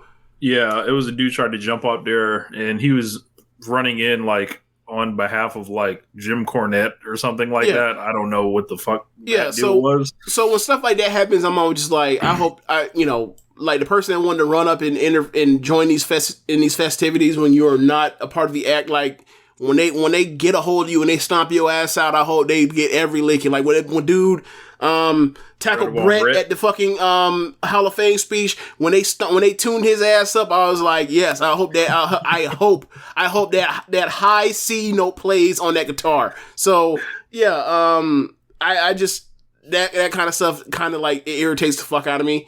But like, yeah, do you still want to play this game? Cause I like between, okay. Yeah. So yeah, man, I'm just happy that like nothing crazy, super crazy happened besides just the fact that a fucking random fan decided to tackle Seth Rollins in the middle of fucking Monday Night Raw. I don't know what's wrong with people. Like the whole story about some business transaction or whatever else. Like I don't know how that dude's not in jail still. Yeah. Like who look? There is Rich. I love you like family. I will not post your bail on no stupid shit like that. I'm telling you right the fuck now. Yeah, man. I'll tell you the difference between me and that gentleman. Like, you wouldn't do no stupid shit like that. I'm just saying, like, I know I shouldn't have to. I know that I don't have to tell you that, but for the sake of the joke, I'm going to tell you that in front of these people. Well, I got another. Like, another joke. I was gonna say, it starts with our hairlines. Like, obviously, that brother don't care about much. Like, the way his hairline was, all that. So, yes, Jeremy brings up a great story. So he said, Rich, do you remember when we saw Kyle O'Reilly kick a fan in the head when he rushed into the ring on a Largo loop? I do remember this. So, so it was in NXT Tampa. Dude got in the ring or whatever. Kyle O'Reilly, dude's on the apron. I think he steps in. Kyle O'Reilly charges and flashes across the ring. It's like a 6-man tag or whatever. So there's a bunch of bodies out there. Mm-hmm. Kyle O'Reilly fucking Yakuza kicks this man like Masahiro Chono, like straight in the face, like, and drops him. And then they hauled his ass out of there. Shit was great. I remember when I think it was some segment with Austin and Triple H where like someone tried to jump in the ring and Linda was in the ring. Linda McMahon was in the ring. And Triple H beat the fuck out of this guy that was trying to get in. It was trying to slide in underneath. And like I remember. I don't know who had the story. It might have been Cornette talking about like beating up fans or whatever, having to gimmick the racket or whatever else to try to be able to get through people in Mid-South and shit. But he was like, the time to get he said the time to get somebody is when they in the ropes. Or trying to get underneath the ropes because like they vulnerable, they don't know how to, and also non-wrestlers don't know how to get in the ropes and maneuver and manage through them or whatever else, and that's when you tee off on their ass. So like I remember Triple H one time beating the fuck out this one guy doing a promo, and I think it was awesome. Like was like you ain't gonna be able to do that kind of shit to me or whatever on this promo, and I was like yeah, hey fuck that dude up. Like I'm one of those people that's like.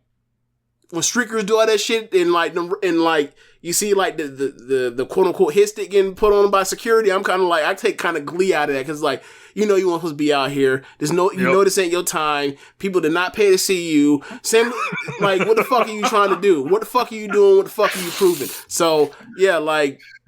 Yeah, but Buddy was saying he was doing it for Roman and the bloodline and. I saw lots of Roman super fans disavow that man. Yeah. He has been kicked. He has been kicked out the tribe. He's on y'all side. I mean, hey, and this is what I'll say. I saw the Roman fans on my timeline. I saw people blaming it on AEW. I saw them disavowing him fast, and I've seen white people disavow family members that were on January 6th. So that'll tell you something about how this shit works. Yeah, man. We talking about wrestling. They out here trying to charge the fucking Capitol. Is that Dunkin's new holiday blend coffee? Sure is. Because sometimes the holidays just call for Dunkin'. What's in it? A spark of holiday spirit? A cup full of holiday cheer? Your very own holiday shopper? Actually, all that. And notes of molasses and dried fruit. Just the warming blend I need for that holiday hustle. Sit through the holidays with the $2 medium holiday blend coffee at Dunkin'. America runs on Dunkin'. Participation may vary. Limited time offer. Exclusions apply. Hello, this is Discover, and we take customer service very seriously. We know that if you have a question or concern about your credit card, that's a serious matter, and you need to talk to a real person about it. So we offer around-the-clock access to seriously talented representatives in the USA. Again, it's a serious endeavor. The only funny thing about it is Bob. If you call us and Bob answers, you're in for a treat. Get 100% US-based customer service and talk to a real person day or night. Discover. exceptionally common sense. Let's flip the script. AEW. AEW Dynamite first show after the pay-per-view. Full Gear. After Full Gear. That was this was a really good show. I didn't see Rampage. I really like Rampage. We'll start with AEW. So Kenny opens up with the Bucks and Cole in the back. He basically says he hasn't watched the tape back, but he lost and he's gonna have to go away for a little bit because he's gonna fix some stuff. And he trusts them to hold it down. Cole jumps in it with the cleaner, I got this, pops the internet community with the cleaner, I got this stuff. And Kenny looks at that man. He was like, I appreciate that, but like, I really wasn't talking to you. I was talking to the Bucks. The Bucks going to hold it down essentially. So, from there, Kenny that was his write-off. Lots of surgeries due for him. They made it sound like he would be ready in February, but I doubt it. I feel like he's going to be out for a while. If he's getting surgery on a torn labrum, he's not going to be back in February. Hell no. He'll be lucky to be back. He'll be lucky to be back before the summer starts. He's got the knees. He's got a hernia. He's got just a myriad of injuries. The Best Bout Machine, it's a nickname, right? But to go as long as he did with all that stuff that needed surgery was Kobe-esque, playing with a broken hand type shit, but your whole body, the vertigo shit, that I don't think that shit's ever gonna heal. I don't know how vertigo works or anything, but from what I've heard, when people that have had vertigo stuff, that's like a neck thing. Basically, your neck is fucked up, so then your neck starts sending your brain these signals that so your equilibrium's all fucked up and the room is spinning. So they might have to go into his neck and figure something out first. Yeah. So that man's wrestling on the WCW. Let me phrase that. They might have to go into his neck again because they've gone into his neck before. He's got that WCW Saturday Night Worldwide spinning ring type deal going on. So he probably won't be around for a while. So I'm not happy about that. Obviously, we're not going to get the Omega and Vikingo match from AAA. That'll probably happen sometime next year. He made it clear that he is planning to go back. He did vacate the AAA belt. But he made it clear he wanted to go back. Have they announced the match that's replacing that yet? Because I heard something it's going to be some multi-person match. Multi-man. I think the first person I got announced for was Samurai Del Sol. So there's going to be more people getting added in. Is that his first trip to AAA? I don't know. Okay. I'll have to look it up. Yeah, but they cut from Kenny and they go right into Hangman Page coming out. With the Dark Order. They bring him out. He's wearing the belt around his waist, so he does answer the question. I wondered if he was a belt wearer or a belt put it over the shoulder kind of guy. He is. You think about that kind of stuff? Yes, always. But you got to hold the belt with honor. Wow. So. Then, basically, he's talking and, happy and getting hometown love and all that stuff. And then he mentions Bryan Danielson is next.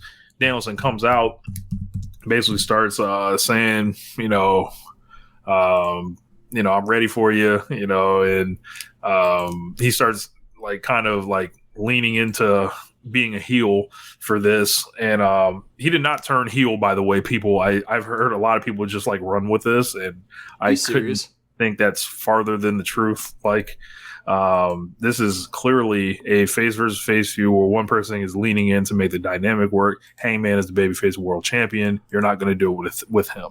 I don't understand how people don't understand this in AEW, considering most people's idea of the best match in the company's history was the Young Bucks leaning heel for Hangman versus Kenny Omega.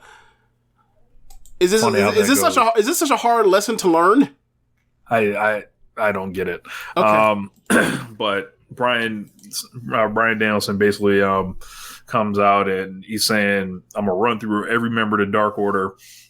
all this stuff about cowboy shit, like it ain't really sounding like wrestling to me, like where's the, you're wearing jeans and a leather jacket and leather boots right now. Like I'm ready to wrestle, whatever. He basically challenges them to do it. And Heyman says, I'll fight you right now. It doesn't matter. They have Brian basically get them out of that by saying, I don't want any excuses for when you lose or whatever, because, you're whine and whatever. He's like, you're not dressed to compete, and when you are, I'm going to beat you essentially for it. I saw all this stuff and I was just cracking up laughing. In the crowd, like, he mentioned WrestleMania gets booed. When he says that, he basically also says Virginia would boo hard work. It was funny because he had the crowd like hating him. After it was, and he got a really kick out funny. of him. That's why he said that line about y'all would hate hard work, because it's like they didn't say that, but the shit just sounds funny to throw that out there. Yeah, man, he's excellent, and there is no. There I have is one question, James. Sorry. Go ahead. I have one question. When Daniel Bryan is sawing through the dark order, like Michael Myers' knife through bodies, what is Hangman going to be doing besides looking on in horror? Taking him to the back. Maybe getting the coal the coal spray and the heat pad for the back of their heads. I think it dropped on it. Because I gotta say, if Bryan Danielson is coming out here every week murking these geeks, and then Hangman just sitting there not wrestling or doing anything like that, it's gonna look awfully weird. Yeah. In a hurry. Yeah. And they're not gonna be in Virginia every week. Right. I think. Well, obviously, Bryan's getting what Moxley was going to be doing. Like, he was gonna be Moxley turning through these guys. So they just added it, and that's fantastic. Like, because. In the middle of the Evil Uno match, I was like, I want him to beat every single one of the Dark Order one by one, and then after the match, he picks up the mic and says, "I'll be whooping every single one of them one by one," and it was like, this is the greatest thing ever. It's like, I think it and it happens. Fantastic booking, 5 stars. So, for me, yeah, like. I don't want to be an asshole after,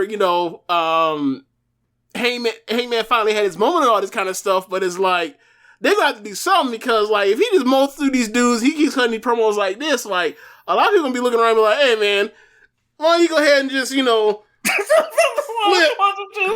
the title. So, he better put his fucking working boots on and get his ass out there and start wrestling like these are fucking stump campaigns. He gotta get his name out there. Yeah. And enough just to be the president. You up for re-election right the fuck now. Quick. It's amazing. Like, yeah. Some say 4 years, bullshit. 3 days. Yep. Time to look. Time. The bill comes due quick. But look, quickly. ultimately, all jokes aside, this is the best thing for him. Either he gonna rise the fuck up. Either he's gonna drown and get ate up by like you mentioned. Bryan Danielson is not. He is the best. He is a great white shark, as you described him. Either he gonna get ate up by the great white shark, or he is gonna learn how to run with the big dogs for real this time. So this is the best thing for him. This is a trial by fire right now. Look, this is the first time he's away from the elite. He's like, this person is here to get himself over. He ain't necessarily here to get you over. Like, he's gonna try. Probably lose. Look, he'll probably lose to Hangman. Oh yeah, he definitely right. Loses. Like, he's gonna try to get him over on the side, but like Dan Bryan's main concern is like having good ass matches. Yeah, so it's gonna be, I hope you're ready, Hangman. So, Tomohiro Ishii making his debut. With Orange Cassidy against the Butcher and the Blade. I don't think this is any kind of great match or anything. No. It was more or less a showcase that what Ishii can bring in a hot tag situation. And like, I gotta say, came in, crowd kind of knew who he was, but it wasn't like if this had been in like Los Angeles or Chicago or New York, he would have got a much larger reaction, but comes out and he gets a decent reaction. People know who he is, but not going crazy. And then, like, he's doing the wrestling stuff, and he's doing the no selling, and he starts putting Butcher in the corner and does it, his classic chop elbow, and then by the time he did the brain buster off the top rope, people were like, "This guy's fucking good." Yeah, he is real fucking good. He's the third best wrestler like this decade, maybe. Yeah, that Ishii guy's real good. No fucking shit. Yeah. I got to see Ishii and Big Butch, so I was very happy. So Butcher got hurt, right? He did. He tore his biceps in the match, so he'll probably be gone for a while. So more singles, the Blade. Get ready. Get your tape decks ready. Remember how good that worked the last time? Look, yeah. After that, we had a Shida and Nyla Rose match, and I thought they worked very hard, and they had a pretty solid match here. I think this is their second best match together. Same. Yeah. Really good match. Yeah. Shida goes for the chair spot, where she goes on the outside and sets the chair down and jumps off with the jumping knee. Nyla cuts it off, and then she goes to basically cannonball flip off the apron through the ladder. Shida moves, and Nyla just lit up that chair and crushed it. At one point, she ends up setting up, and then ultimately, like, Shida has the upper hand, like she has a match won, and then Serena, who apparently was sitting at ringside, no one clocked her or saw her, none of that, shows up and attacks Shida's knee. Nyla grabs that knee after she sees Shida clutching it in pain and straps on a stretch muffler, and Shida immediately taps out. The crowd gasps. Good storytelling for the tournament. Continues Shida and Serena got to run it again. So I'm in for that. This tournament has been booked exceptionally so far. From this to the matches that were in the first round, and they're just going to keep rolling right through. And I think it actually, they're doing the one or maybe like two matches a week on it. And I think it's actually a good pace because it's like they're not rushing the tournament necessarily for the sake of, hey, we need to wrap the tournament up. It's like everything is like happening kind of for a reason. Mm-hmm. So I like that. MJF comes out, cuts a promo. Also, he cut a promo earlier in the night, basically saying, hey, for all the non-believers, I'm a great fucking wrestler. Y'all can kiss my ass, hold my dick, everything. You did your little Mark chants, which is pretty funny. He said that. And he basically was saying, yo, I'm going to be the next world champion. And they specifically brought that man out in Virginia tonight to start cutting his promo. So that's something to look at. Then all of a sudden, Chicago made Punk comes out. Crowd lose their shit. Twitter blows up. Punk versus MJF is something that I think everybody is kind of booked because of the talking ability. And now both guys are coming off pretty good matches, great matches at Full Gear. And Punk rolls in. Max introduces himself. CM Punk with this fucking grin on his face. Can't believe this guy. Clearly knows who this man is. Clearly knows the audience has seen this picture of MJF as a kid with him. And he rolls the fuck out the ring. What'd you think of this? Really enjoyed it because there's going to be like 4,000 promos between the two over the next month or so. So really enjoyed it. Like, the time wasn't right now for another promo. Like, they just did if they did that, it kind of, I don't want to say it steps on what happened with Danielson and Hangman earlier in the show, but it's like, time and place, they'll get their time, they'll do their awesome thing, and people love it then. So, I thought it was a nice touch. Like, he comes out, basically, like, you're doing all of this. All of it. And I come out and you stop, you want to shake my hand. I don't want to shake your fucking hand, guy. And walks to the back like, I'm not impressed. I'm just not, straight up, not impressed. Not at all. All those heaters you got, the match you won over Darby, and also like last pay-per-views, they both beat Darby, so they have something to also throw that in with that. And then like, I'm sure that'll factor into their promos. Like, I beat him clean. You had to fucking cheat. So, yeah, like, it's gonna be fun to see. Like,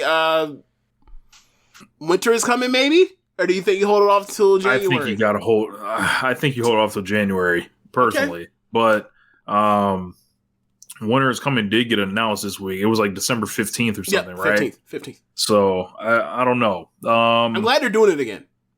Yeah, they this has a chance to be a seminal rivalry. I think. You look at Hangman and him being with Bryan, and then MJF with Punk. Like, these are like mirrors, like reflecting each other. Like, you're saying, like the young AEW stars against, like, you know, the established guys, you know, your legends or whatever. And that have kind of, like, you know, the indie powers have landed essentially, and they've kind of like stepped in, like where Omega and Moxley are on the sidelines now. Bryan and Punk have like just seamlessly like slid into those spaces. And I'm not really ready to commit to like who should win or anything yet, but you know, naturally I want to go with the young guy. Mm-hmm. But depends where you're going with it. So if Punk's going up the ladder, he should win.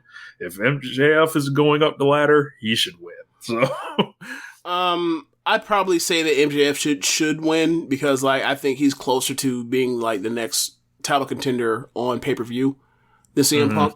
So you know, it only takes like 3 months to get CM Punk back hot again. And he wrestles almost every single week. MJF wrestles like twice a month, if that. So that's what I'm going with. Now you mentioned winter is coming. So Rich, last year winter is coming. You had the debut of Sting. Is there anybody else that you see? Who do you want to debut on Winter is Coming? Nobody. I have one person in particular. And it would fit the motif of Winter is Coming. I don't know who's out there like right now. I'm still like trying to figure out like I don't think Keith Lee's available yet because of the 90 days or whatever.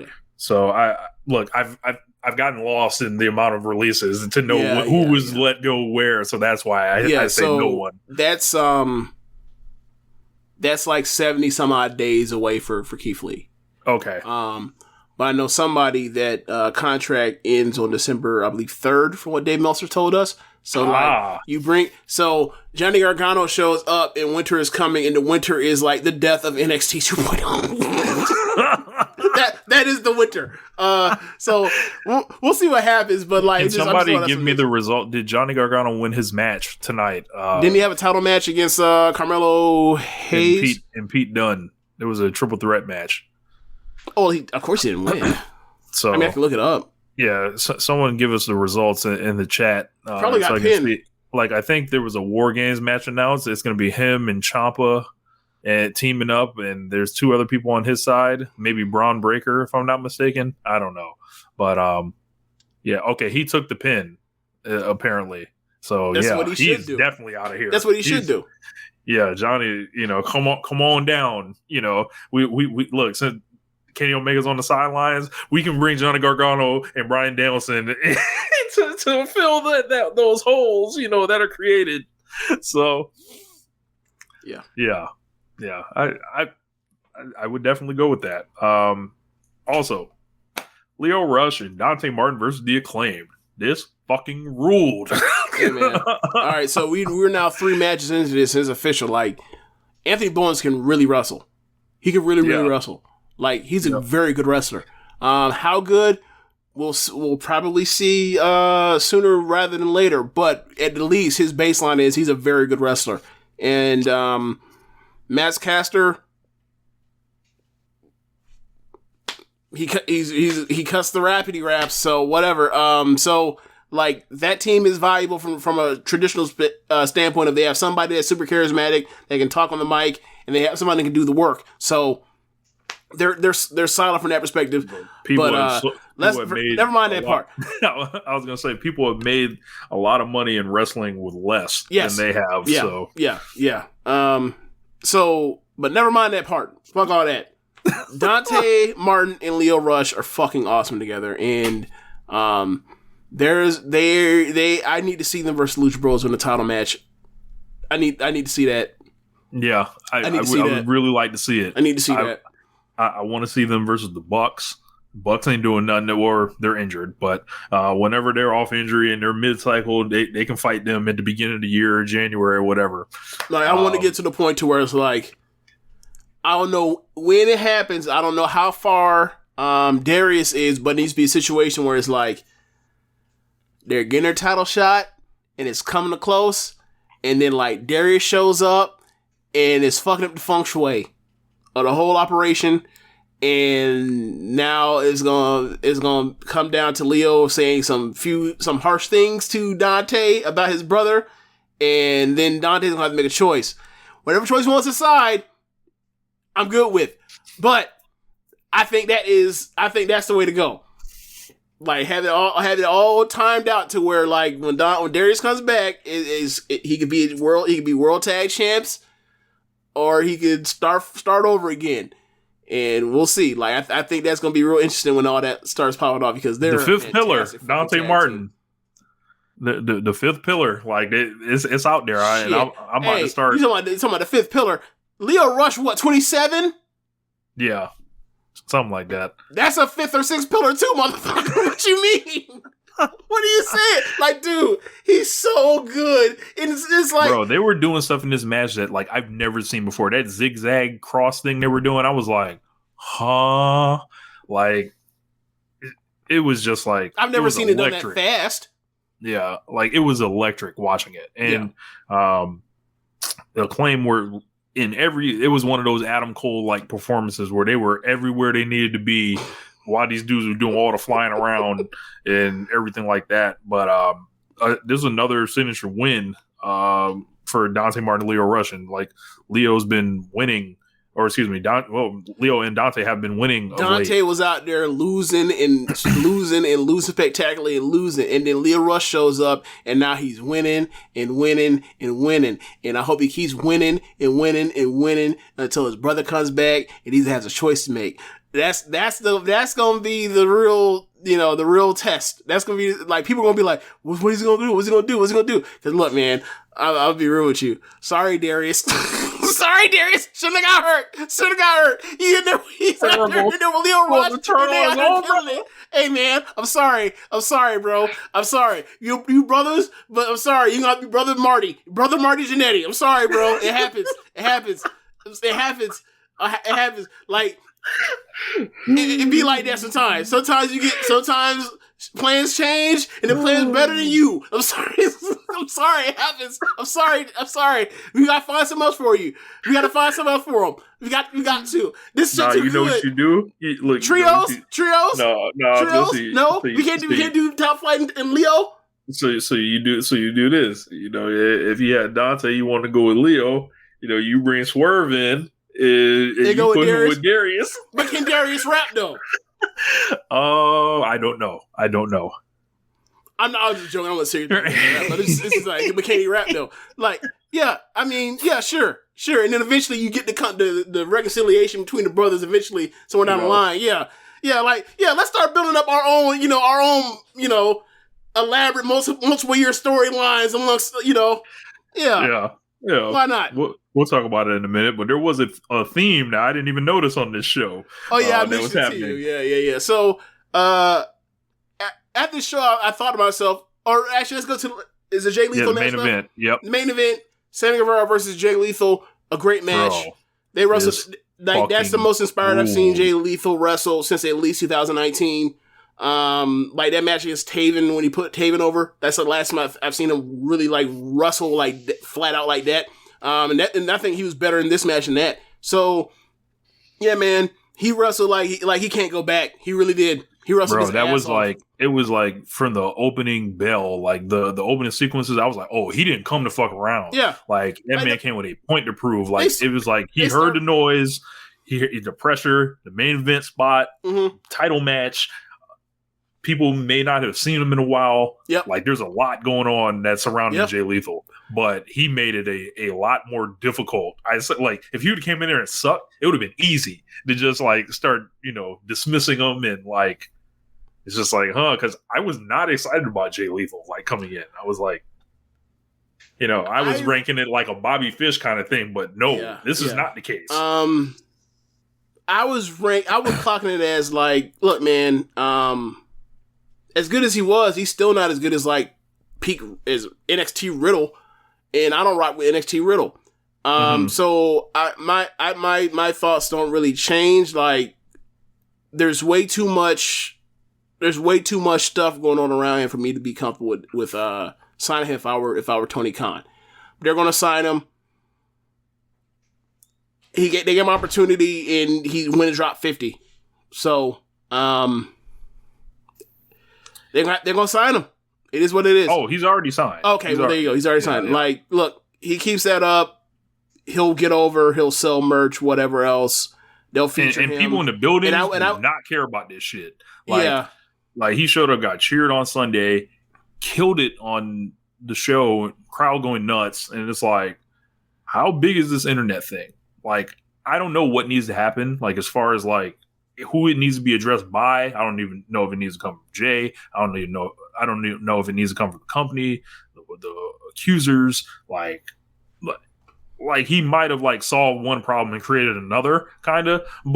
But like, I feel like something has to happen eventually. Like, I feel like as long as I know something's coming, like I'll feel comfortable with it. It does feel weird, like enjoying like him wrestle like that as much, because it's like, fuck it. Like, it's like, man, like when I watch Matt Riddle, for example, now I'm like, damn, like this guy was like one of my favorite wrestlers before. Like, and I would like really like go hard like during this match, really enjoy him. And then like, it was like Jay Lethal was like, yeah, you're not even really a fan of me, but I'm about to wrestle my ass off and like get you into it. And I was like, I felt really weird watching that match. Like, but it was a great match, and Sammy was like, Sammy was good. Sammy, like that boy's good. They had the match from like basically the opening bell when they basically started doing some championship high speed level shit. Then they slowed down. Eventually, got to a normal pace, but like the whole match was working around like Sammy hurt his ribs and midsection. Doing that Hardy like swanton off the top of that big ass ladder through someone on a table, and he was working over his ribs at a certain point, and then like he went for a flip through the announce table, and he ended up crashing through it, and he looked like it was reminiscent of what happened with Darby with the TNT title, where he was so injured and beaten up, and then Miro picked the bones more or less. So he's like, it's the day after he had his big match. He's damaged. He just went through a table. This could be the end. And then Sammy basically started unleashing knees and ended up putting Lethal away. But like, that was a great match. It was, and it told a great story. And like, it actually had me believing like they were going to change the title. It really did. Like, especially like that the selling, that was brilliant, putting that in the picture, because like you couldn't really get the audio, so you couldn't get the temperature for if this is some type of work or anything. All you had was the picture, and it was like this dude laying there with the doctors. Jay Lethal has this look on his face where it's like, I didn't even see that. Okay, that was. I never watched picture in picture, bro. That's what really sold the match for me, because like Jamie was writing me. I was sold on it without even seeing it. Unless you know like how well they were. He's like, is this real? I was like, it's a work, just because I automatically default to everything being a work, and it was, but it was really fucking good work. So because I thought that it was like, oh my god, they're gonna stop the match, and then from there, that was like the thing, like especially that big dive at the end through the table. It made you think the belt was changing. Like, and if it's one thing, like some of the title matches in AEW happened, like sometimes there's not a lot of predictability, or there's not a lot of unpredictability to it. And that's not always a bad thing, but like when you get something like this, it feels so like engaging. Yeah. I'll say. And it was like, I felt like I was watching Sammy like take another leap, like, and I saw people trying to talk about his title reign already, talking about they need to get the belt off him and all this other shit, and it was like, bro, like, what the fuck? Like, do y'all remember? Like, bro, he's had 3 matches and they were all good. Yeah, like, and then it was like, you remember when Darby had the belt? They were doing the tag team thing through the pay-per-view while he had the belt. What happened after that? He ran off all those fucking defenses. Now, what do you think Sammy Guevara is going to do now? Like, if this was like the start of like what he's about to do in these main events, like, sign me the fuck up. This man was throwing these knees and these V-triggers, like, it was looking Omega-esque with those knees and the way them shits was sounding off. Them shits look brutal. Finish him with the go to hell. Bump for, like, the last one he bumped. The flip bump for was just fantastic. It was. Yeah. I didn't know Jay Lethal still had that in him. Gonna enjoy his matches a lot, I feel like. And it's gonna be weird. Like it's gonna be like, oh, like, it fuck. Is. And the thing that's, I think the thing that's like kind of kept it at bay is like, Riddle hasn't had a match like that since this shit came up with him. Like, we understand this. We understand. Well, him and Sheamus was really good. The fight pit was, yes, right. That's true. The fight pit was like right before the pandemic, when it went to the pandemic, and then shit came out. So, so outside of the Sheamus match, we really have not had some match go off with Riddle where you're just like, it's inescapable that this man's having one of the better matches inside of a company. That year, and then you have to like acknowledge like that dude, what he has, what he has been accused of doing. So yeah, it's a weird situation, and like you said, like the way that crowd reacted, they don't care. And like, I'm not saying that people gotta care or feel the way that I feel about it, but like, I'm just saying for me personally, I'm gonna feel weird about like watching that dude on TV. Cause I feel weird about like all them dudes that have that stuff around them on TV. Yeah. But hell of a match. Like, yeah. Bring on the more TNT title matches. Tony Nese was sitting ringside, looking like he wanted a piece of Sammy. Bring it on. It's like I feel like I'm seeing a theme emerge among these Sammy Guevara defenses, where he's wrestling against these seasoned wrestlers that are like just gonna make sure that he's like, all he has to be is the human highlight reel that he is, and it's like, it's glorious. It is glorious being a Sammy Guevara fan. So, yeah. Yeah. So, after that was Rampage. I'll go through it pretty quick. Like, the opening match was Darby versus Billy Gunn. Like, I want to say this match went probably like 9 minutes, and like Billy Gunn was in control for like 8 minutes and 30 seconds of it. Basically, at the end, Darby broke free, was able to hit a coffin drop on one coffin drop on Billy Gunn. Billy Gunn kicked it one. He got up again and hit him with another one and pinned him for the count. So the match was fine because it's Darby, and Darby can sell for forever and get thrown around by Billy Gunn, who's gigantic still. And like, from that perspective, they told a good story, but it's like, I don't really want to watch Billy Gunn wrestle for 9 minutes. I don't give a damn who he's in there with. He be in there with a Zumi. I still won't want to see him for 9 minutes. Yeah, man. Like I said, if I didn't know better, I would think that someone was trying to sabotage Darby's reactions by putting him in there with Billy Gunn. I mean, it's a 1 week thing. He's in there with, it's the LL Cool J. I take a muscle bound man and put his face in the sand because I'm bad. But like, it's just a simple thing to do. Whatever. I don't think it's that big a deal. I don't think he's gonna be saddle wrestling like QT Marshall next week or 2 weeks from now either. So, yeah. So then you get a backstage promo. Speaking of QT Marshall, Shivani's back there with CM Punk. QT interrupts him, and then he ends up, he asks him for a match in Chicago on Dynamite.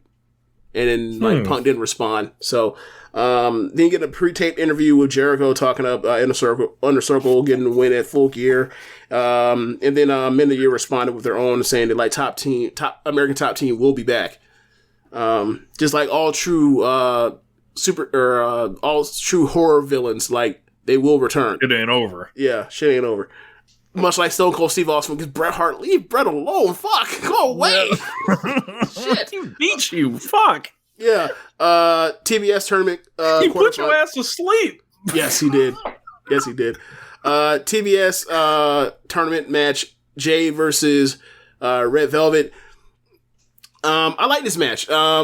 It showed like their growth from their first interactions, and like, you know, the match where they had with Shaq and with Cody, and then their own singles match they had before where Jay squashed her. This is like they gave Red Velvet more, and like I gotta say, like their chemistry, it looks like they probably, you know, work on this stuff together and train together, but like they keep this up, like they could take this on the road somewhere. Besides national television, they can take this act on the road somewhere. Yeah, like they just have good chemistry. They come up with some really good ideas, and like I gotta say, like when Red Velvet came out there and brought out the black mass kick, I was like, okay. Like, you know, I've said for a while now, like I would like to see her in like the high, like do a tour and Stardom in like the high speed division or something like that. But like after this, I'm like, she gets 6 months of Stardom, or if she gets 6 months of Stardom, she come back, she could be great. Like that's how much highly I thought of her and her movement and stuff in this match. But at the end, Jade ends up getting. I'm sorry, Red Velvet ends up getting Jade on the ropes, and then at the end, Jade catches her, cuts her off, and drops her with her finish. So ending of the Thunder Rosa promo on Jamie Hayter because they end up facing each other on Dynamite. Tony comes back, interviews CM Punk, and he accepts QT Marshall's invite for a fight.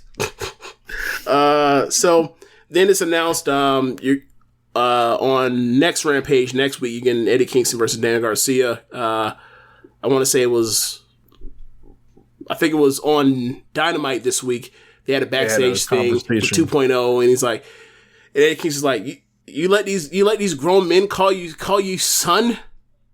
I don't respect that. Yeah. So they're gonna have a match. That should be very good. So you end up getting a face-to-face interview between the Young Bucks and or them basically crying about the match they had about Jungle Boy went too far, and you know, you think you're an adult now because you had that scruff on your face. You're now an adult. And then like Chris is like, you know, he's forever changed now because he's splattered brain cells or whatever else. He's a man now. I was like, that's how you gain manhood. Yeah. The Jungle Boy is now Jungle Man. Okay. Gotta beat somebody's head in with the chair. So yeah. So then you end up getting Jungle Express, Jurassic Express versus Cole and Fish, and they had a very good match. And then at the end, it's getting kind of hectic for Adam Cole. He got the fuck out of Dodge, because the Young Bucks had came out to try to like halfway up the ramp, like going their fear, and then Christian chased him around the ring with a chair, and you know they were scared of that chair because they got their brain scrambled. Flashbacks. So by the time they got chased around, Adam Cole was like, "Oh, this man has a chair. I'm getting out of here." And they left Cole out there. I'm sorry, they left Fish out there to fucking die, and die he did.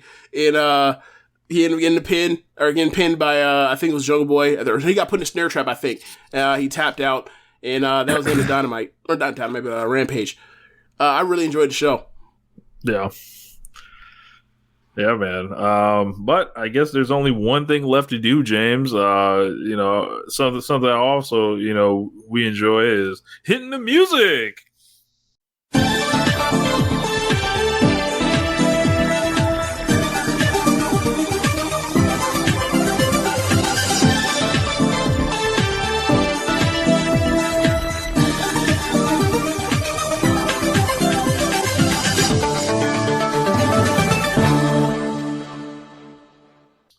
Okay, so last week we gave the scenarios going into the final night of Tag League because they had only, by the time we were doing the show last week, they had only gotten up like the red block of the tournament. They had not put up the second block and then the final.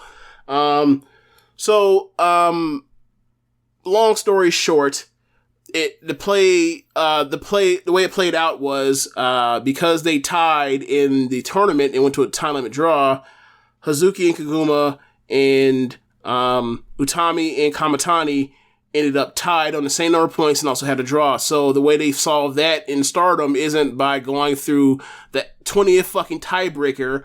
They have one tiebreaker that is wins or loss, when it's your equal points, they can solve that. So they said, go have another match. So they went out there and had another match, and Hazuki and Kaguma, I believe it was, Hazuki ended up pinning, I believe, Kamitani. So the next, the final parts of the tournament ended up going on. Also, one thing of note during the red block, it was Kamitani, basically in the match they had Himeka and Natsupoi also eligible to possibly make it to the final. They end up losing after there's a malfunction at the junction and Himeka accidentally knocked Natsupoi's head off with a clothesline, and ultimately led immediately to their loss. So I said that to mention what we'll talk about when we preview their pay-per-view on Saturday, Tokyo Super War. So Hazuki and Kaguma have advanced out the red block. The blue block, it more or less comes down to Momo and Azumi versus Mayu and Rin. After a long, hard fight, Azumi ends up pinning Rin. And that was the last match of the regular matches.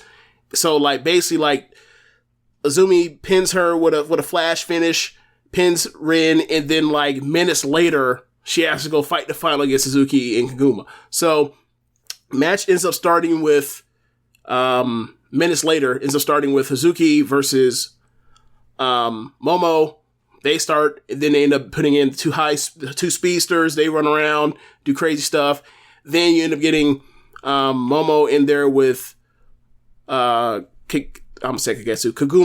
Kaguma surviving. She fights back. She's able to get Hazuki back in. Hazuki ends up fighting with Momo. They fight they go have a mini match. It's great. They go down, double down, and then in comes Azumi and Kaguma, and they finish out the rest of the match. And these four let the fucking they threw everything they had into this match.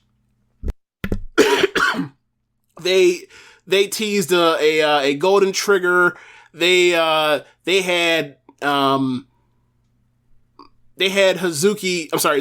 Kaguma whip Azumi into the corner. Azumi basically, because Momo and Hazuki basically had started fighting out on the floor, whipped Azumi gets whipped. She ends up triple jumping and diving onto Hazuki on the floor. There's 3 to 4 head drops between those two in the ending thing. It was a great match. Ultimately, Azumi goes for a flash finish. And Kaguma rolls through. As she rolls through, Azumi realizes she's rolling through, and she rolls through with her. So it's like a double.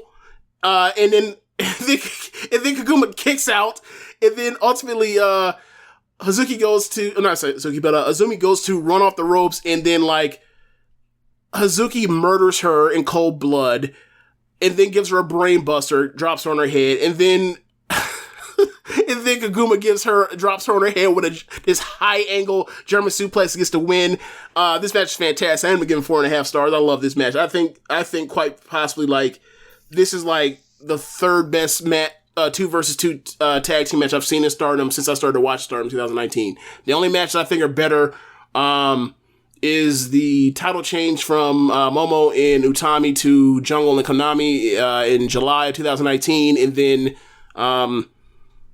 back in either late January or early February last year, it was Mayu and Kagetsu versus Momo and Jungle, and it was Kagetsu's last big match in Stardom.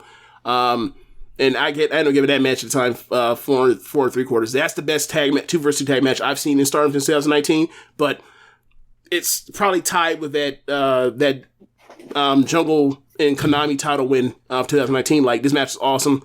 I'm gonna have to check that out. I fucked around and watched the wrong match. Yeah. So smart guy.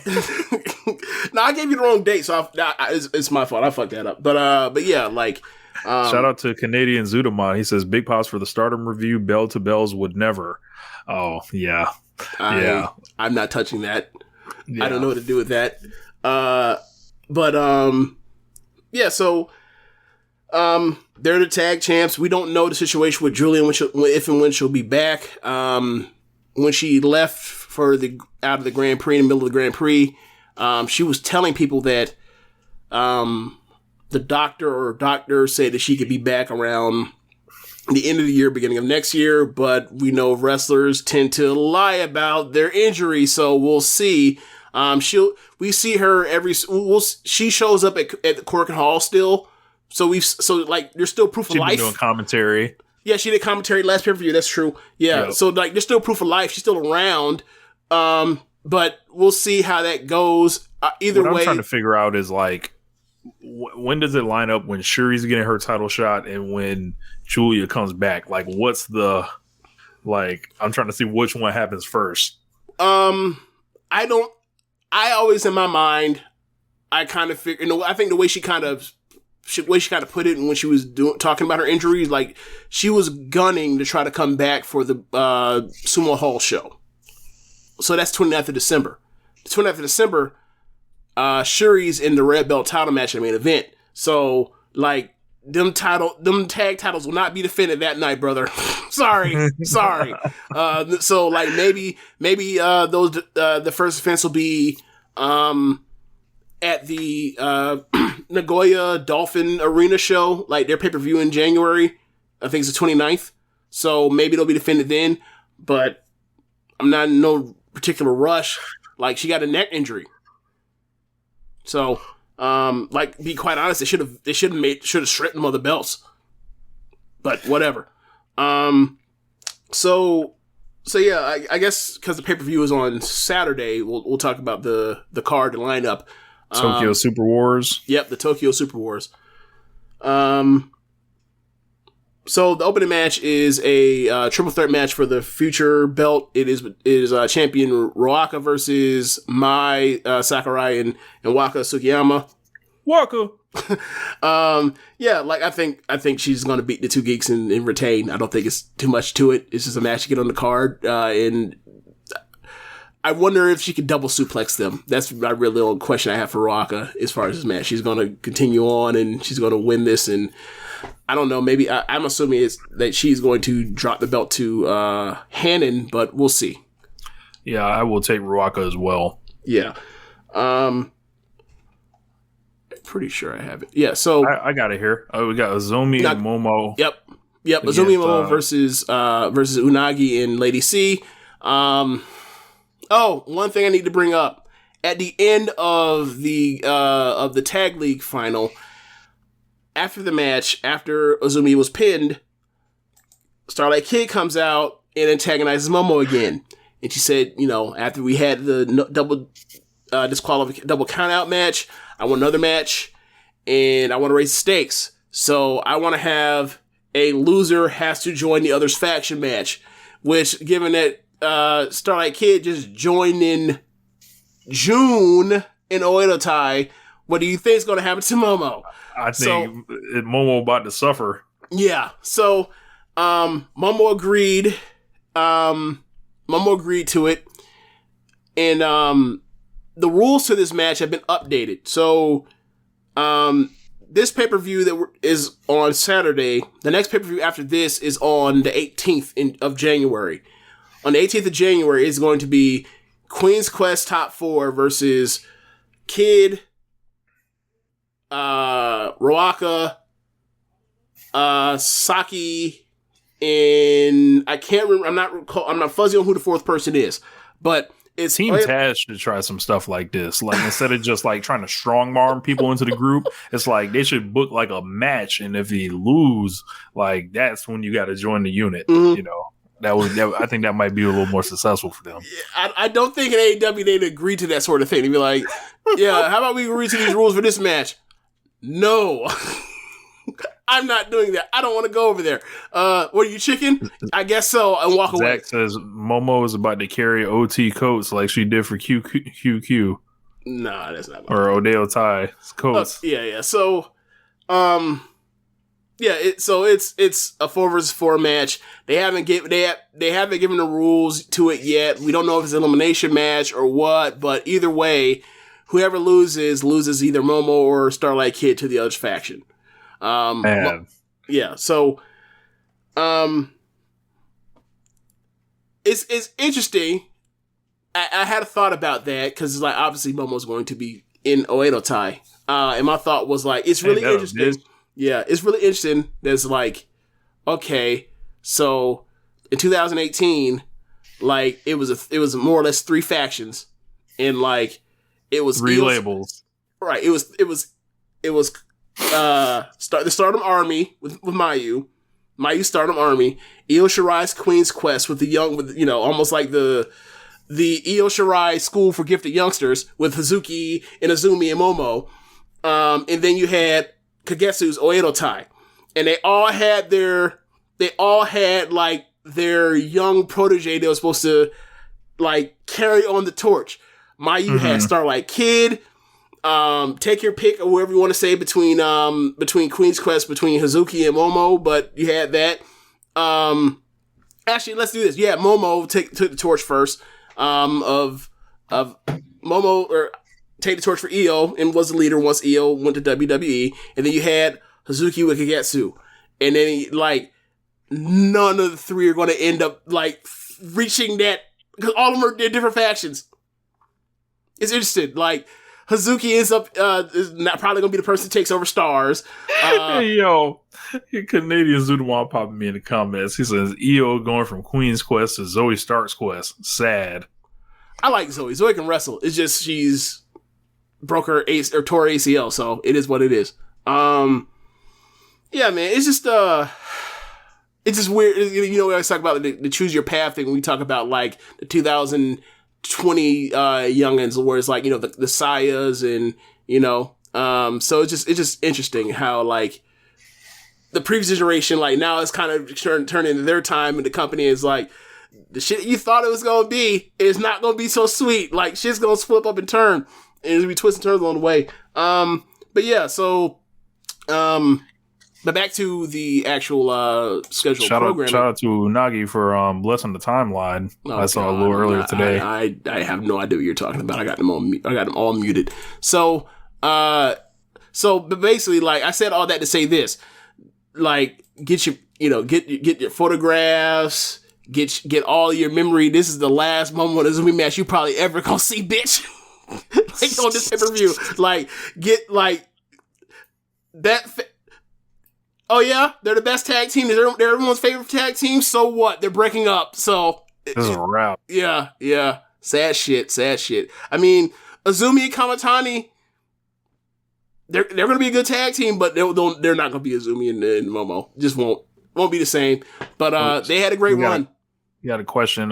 He said, do y'all think anybody from AEW could go over for a Stardom tour and become faction members like TJ and Stars? He said Layla was in one of the factions before, and so was Jamie. I think they would have to actually open communication with AEW and Stardom, because as far as I know, like there's no real relationship there. The last I heard was it was when Rossi was on Choco Talk to help promote the Budokan Hall show. He was like, basically what happened was like Nanai showed up to talk with Emmy and I can't remember the guy that does the English commentary for Gato Move, but he was basically translating the conversation. So then I showed up and they were talking for like an hour and they were talking about like old shit. So it was like, I was in because I was trying to find out some shit that I didn't know about like old Joshi. So, and then like the next day, all of a sudden he was like, oh, you can do that? And then Rossi pulled up and like talked for like 2 hours with Amy Sakura. So, that was cool. And he was, and like they asked, and like he was at, you know, they were translating questions. And someone asked, like, so what's the, you know, communication between you and AEW? And, like, Rossi, like, there is no communication. There is no lines of communication. Not saying that that's going to be forever. Not saying that won't possibly change. But you can keep in mind, like, Brandy was in Oedo Tai. Brandy Rhodes was in Oedo Tai at one point. Jamie was in Oedo Tai. There's been talent. Riho was in Stardom, right? As a, you know, she was a high-speed champion. Like, so, it's not like they're unfamiliar with what they have there, but right now, there are no Gaijins in Stardom. The last Gaijin in Stardom was B when she left for NXT UK. And that was someone that was living in Japan. What do you say? No whites. You serious? but my point is, like, right now, they're not doing the visa thing to get people in the Stardom right now. And like once, you know, some of these restrictions die down, I'm sure they want the Gaijins back because they'd rather not like blow through all their big matches. But they don't have unless you're B Priestley and like you living in Japan, not really happening right now. So I mean, like, so I don't think it's going to be a discussion worth even having. I don't think it's even a discussion worth either side even having until like the world opens back up. The world opens back up, especially in Japan. Yeah, so we'll see. I don't think it's a no forever. I just think it's like ain't no point even having these conversations. What are we gonna talk about? Hypotheticals. Yeah. Hypotheticals. So yeah, where were we? The tag match. Azumi and Momo against. Oh yeah, this one final ride. Like the next time they wrestle each other, it might be like one of their retirement matches. Yeah, one final ride, and you know, could be next year.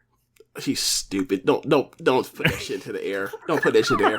Anyway, versus with the way they doing Momo shit, Momo like she life coming at her fast right now. so she's gonna retire from wrestling altogether. Who knows? She might go work in the bodega that Hazuki was at.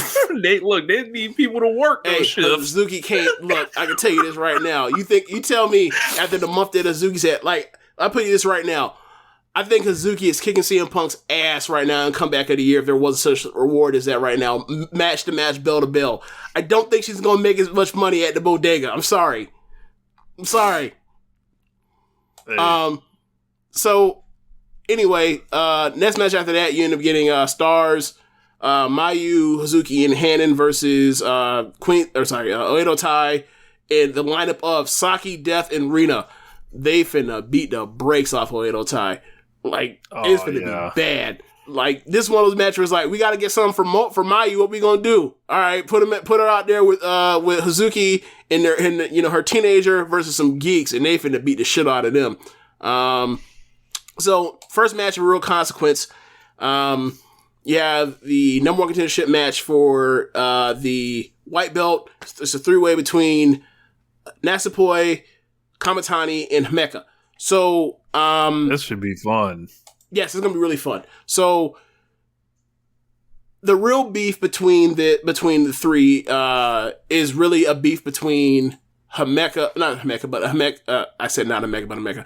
Between Natsupoi and Kamitani, they both lost to Tam earlier in the year. Challenge for the white belt. And they both want second shots at it, and they're both arguing about one because Kamitani is Tam's was her young girl. She believes the best in Tam, and she even said like the reason why I got in arrested is because of Tam. And on the other end, you have Natsupoi, who wants to beat her because she hates her fucking guts and think that Tam's a two-faced piece of shit. So they were in the press conference and they were saying both those points, and then like Natsupoi was like, you don't know Tam, you don't know the real Tam, and Kamitani is like, I know Tam Nakano. She's the reason why I started wrestling. And then they started, going at it and started hair pulling. And Himeka, she offered a challenge to Shuri at the last pay-per-view because she was going to be the stand-in for Konami if Konami wasn't going to be healthy enough. So she basically said that during the press conference, like, I really have no intention. I was going for another singles belt. It's been out of years since I had a shot at a belt. But I was thrown into this, and like, it's cool. That's kind of how it was. And then, because of Himeka and Natsupoi being aces, like, she broke up the fight between the hair pulling between Natsupoi and Kamitani. And when she broke it up, like, Natsupoi turned around and snapped at her and said, "Don't get involved in this. You have no emotion for this belt. Like, I'm finna beat both of y'all." And then walked away. So it's like, just melodrama is really fun. But like, the whole thing is like, I feel like it's Saya time. You know what? I would say so, but they have beat her like a drum on pay-per-view now, lately. Like, she lost. She got pinned. All she had to do was win to get to win the blue block. And then she lost to Unagi. Right? Mm-hmm. And then at the pay-per-view after that, she was challenging for the trios titles against Micah and Himeka and Natsupoi with Momo and Azumi, and she's the one that got pinned. Has she faced Tam yet? What do you mean? With Tam being the champion. She faced her and lost to her. She won Cinderella and then lost on June. Oh, okay. No, not June. The July 4th pay-per-view.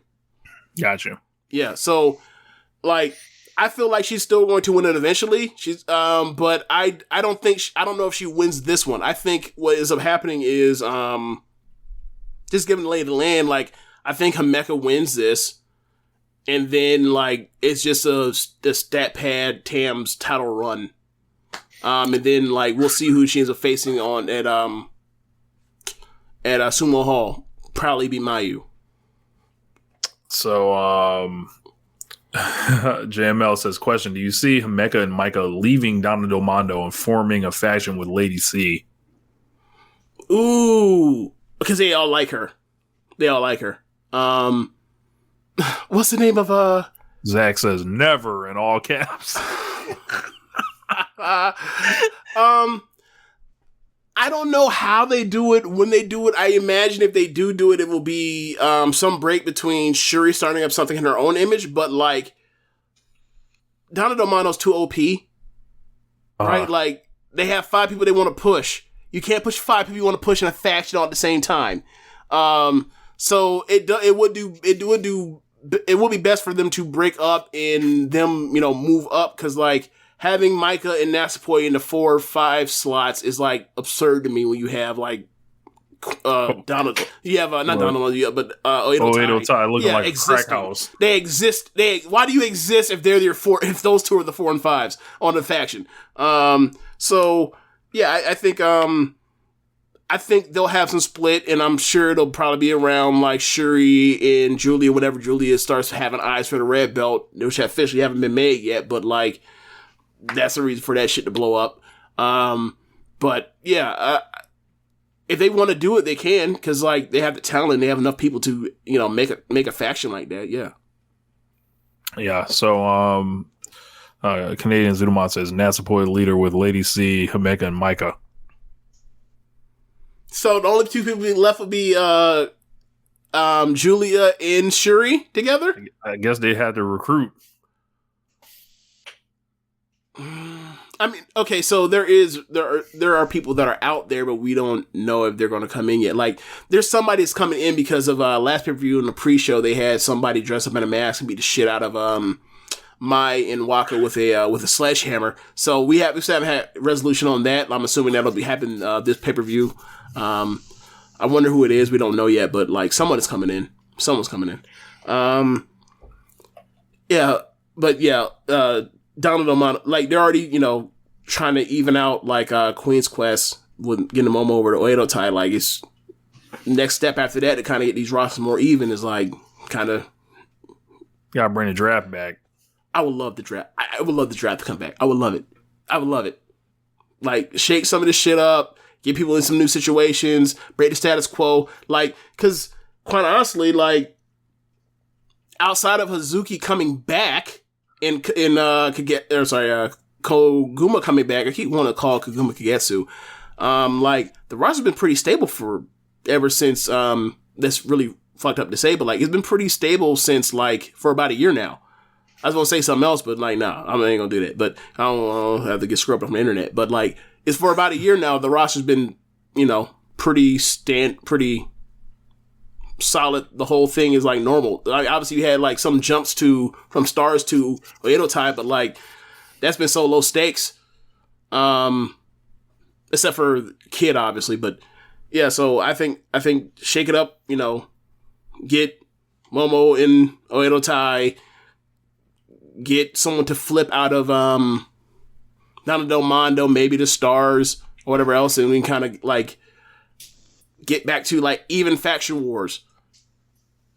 So we also got the High Speed Championship, Starlight Kid versus Koguma. Yeah, this match is based off of the 5-star Grand Prix. Koguma ended up beating Kid in that. And match gonna be very good. Like, I saw the press conference, and at all these matches, Starlight Kid has a custom mask for her opponent that she plans to beat and pin, and then place the mask on their head and take a picture with it while she does one of these, right? Like big game picture, right? At the press conference, Starlight Kid hands Kaguma the mask. Kaguma looks at it, and then they go sit down, and then when it's time, and by the time Starlight Kid, I don't know how she didn't corpse at this shit. By the time she starts talking, Kaguma has put the fucking mask on. So it's funny, like, but yeah, like, Kid had made some reference to her weight, talking about, you know, a bear, or what kind of bear are you? I thought, and made a joke about her weight, and then, like, Uma pointed out, like, she's lost, like, 25, 30 pounds since she's, you know, came back to Stardom. I mean, it's noticeable that she's lost weight, but, yeah, like, they're gonna have a great high-speed match between those two. Like, the first one they had at Grand Prix was good as hell, and this one will be better. So, yeah, but Starlight Kid, I pick her to retain. This fucking high-speed championship run that she's on has been great. Yep. Like, when you have somebody, like, okay, how about this, right? Like, she feels almost, like, overqualified for it at this point. It's weird. Well, you also got to think what she had with it. Like, she's had the title reign. She got the white belt title shot against Tam also. She's in a feud right now that doesn't have anything to do with her belt right now. Like, they are really, like, going forward with her. Yeah, like, she's got this lower belt, but this is and also what also she's is definitely A side, and also was definitely helping her. No Natsuko, so she's the faction leader. Yep. Like, she has everything going for her. Like, she can fuck around and be in place next year in Stardom Wrestler of the Year for One Nation Radio in 2022, the way it's going. Like, as long as, like, Natsuko don't rush back too fast. Take your time. Yeah. Take all the time you need. So, she's doing we great. We got the SWA and Shuri's right to challenge championship. Shuri versus Konami. I just call it the 5-star briefcase. I ain't going through all that. That's too many fucking words. It's too many fucking words. Like, bro, look at this shit. This shit is. I have it in Japanese right now. Hold on, let me translate it over. English. This man really Dr. Joshi. Well, no, that man reads in Japanese on you boys. No.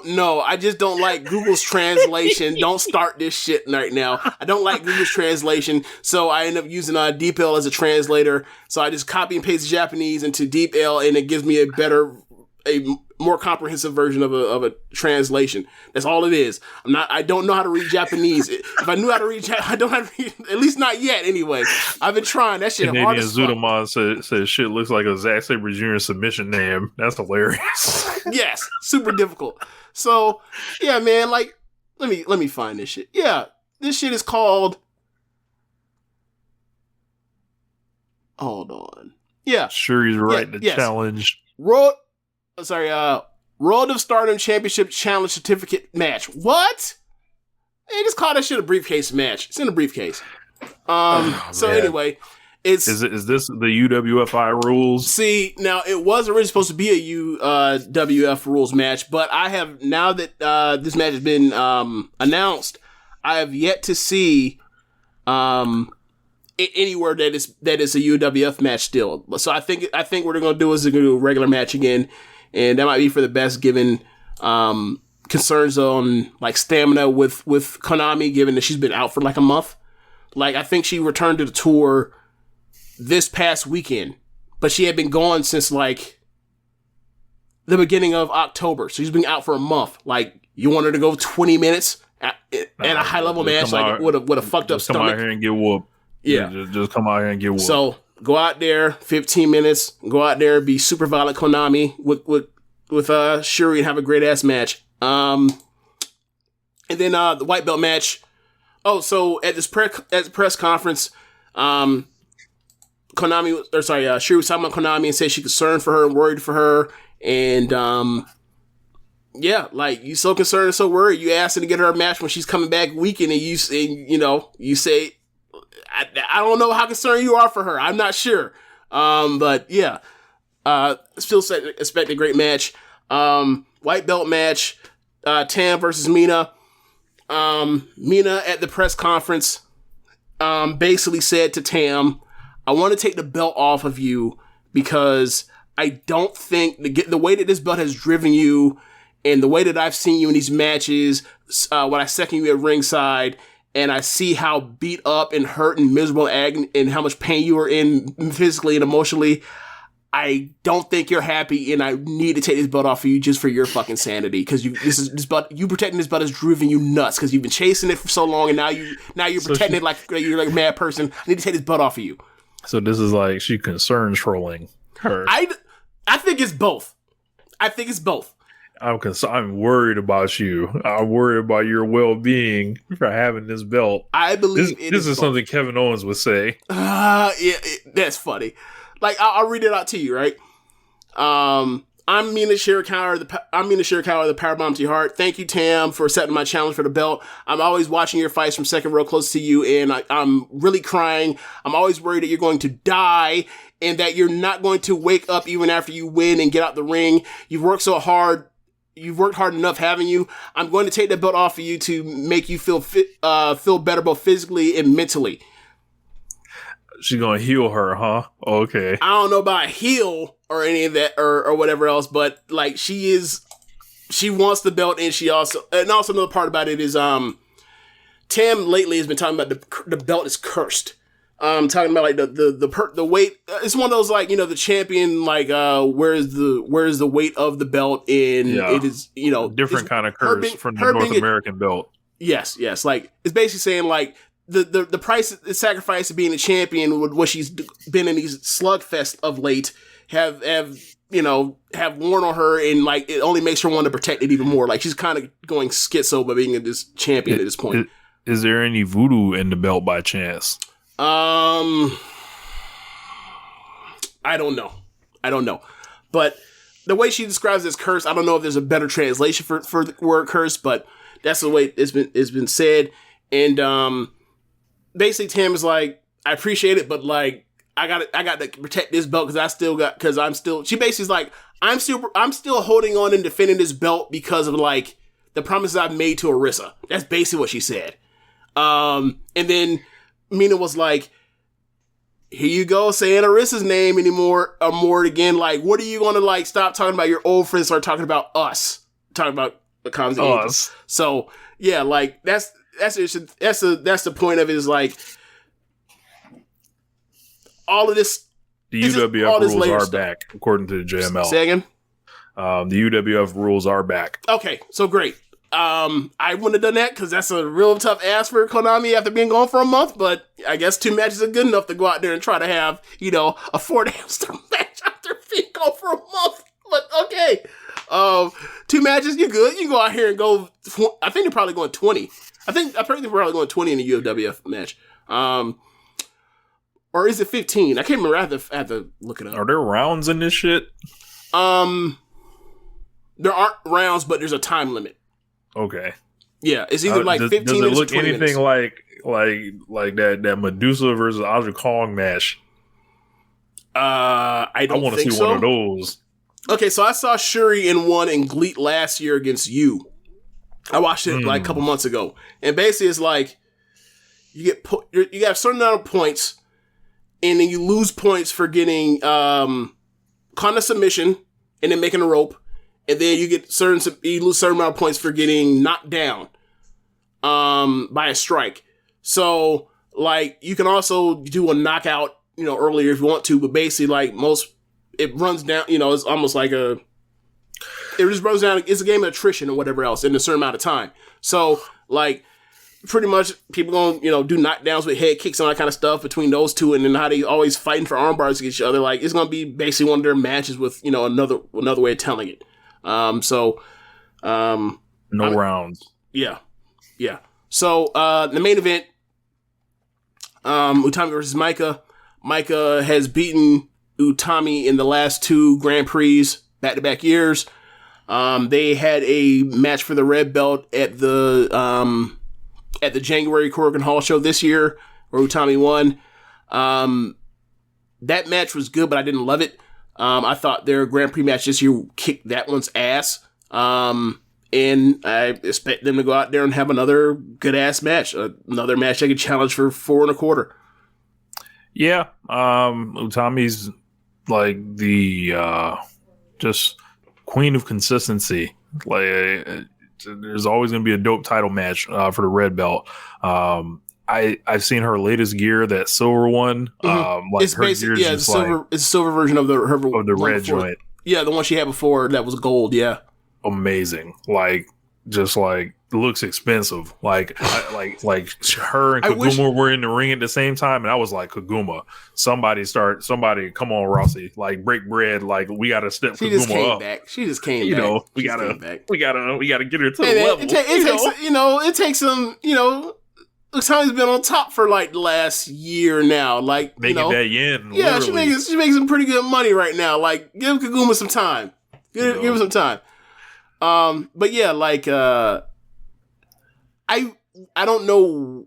Ever since she got the gold gear, she comes out, and like her gear from last year, that's an all red joint. And I kind of, she still has like the, warrior princess skirt thing on, battle skirt on. I'm just like, hey man, the shit you wearing at these house shows is fucking destroying what you're wearing on these pay-per-views. Get rid of it.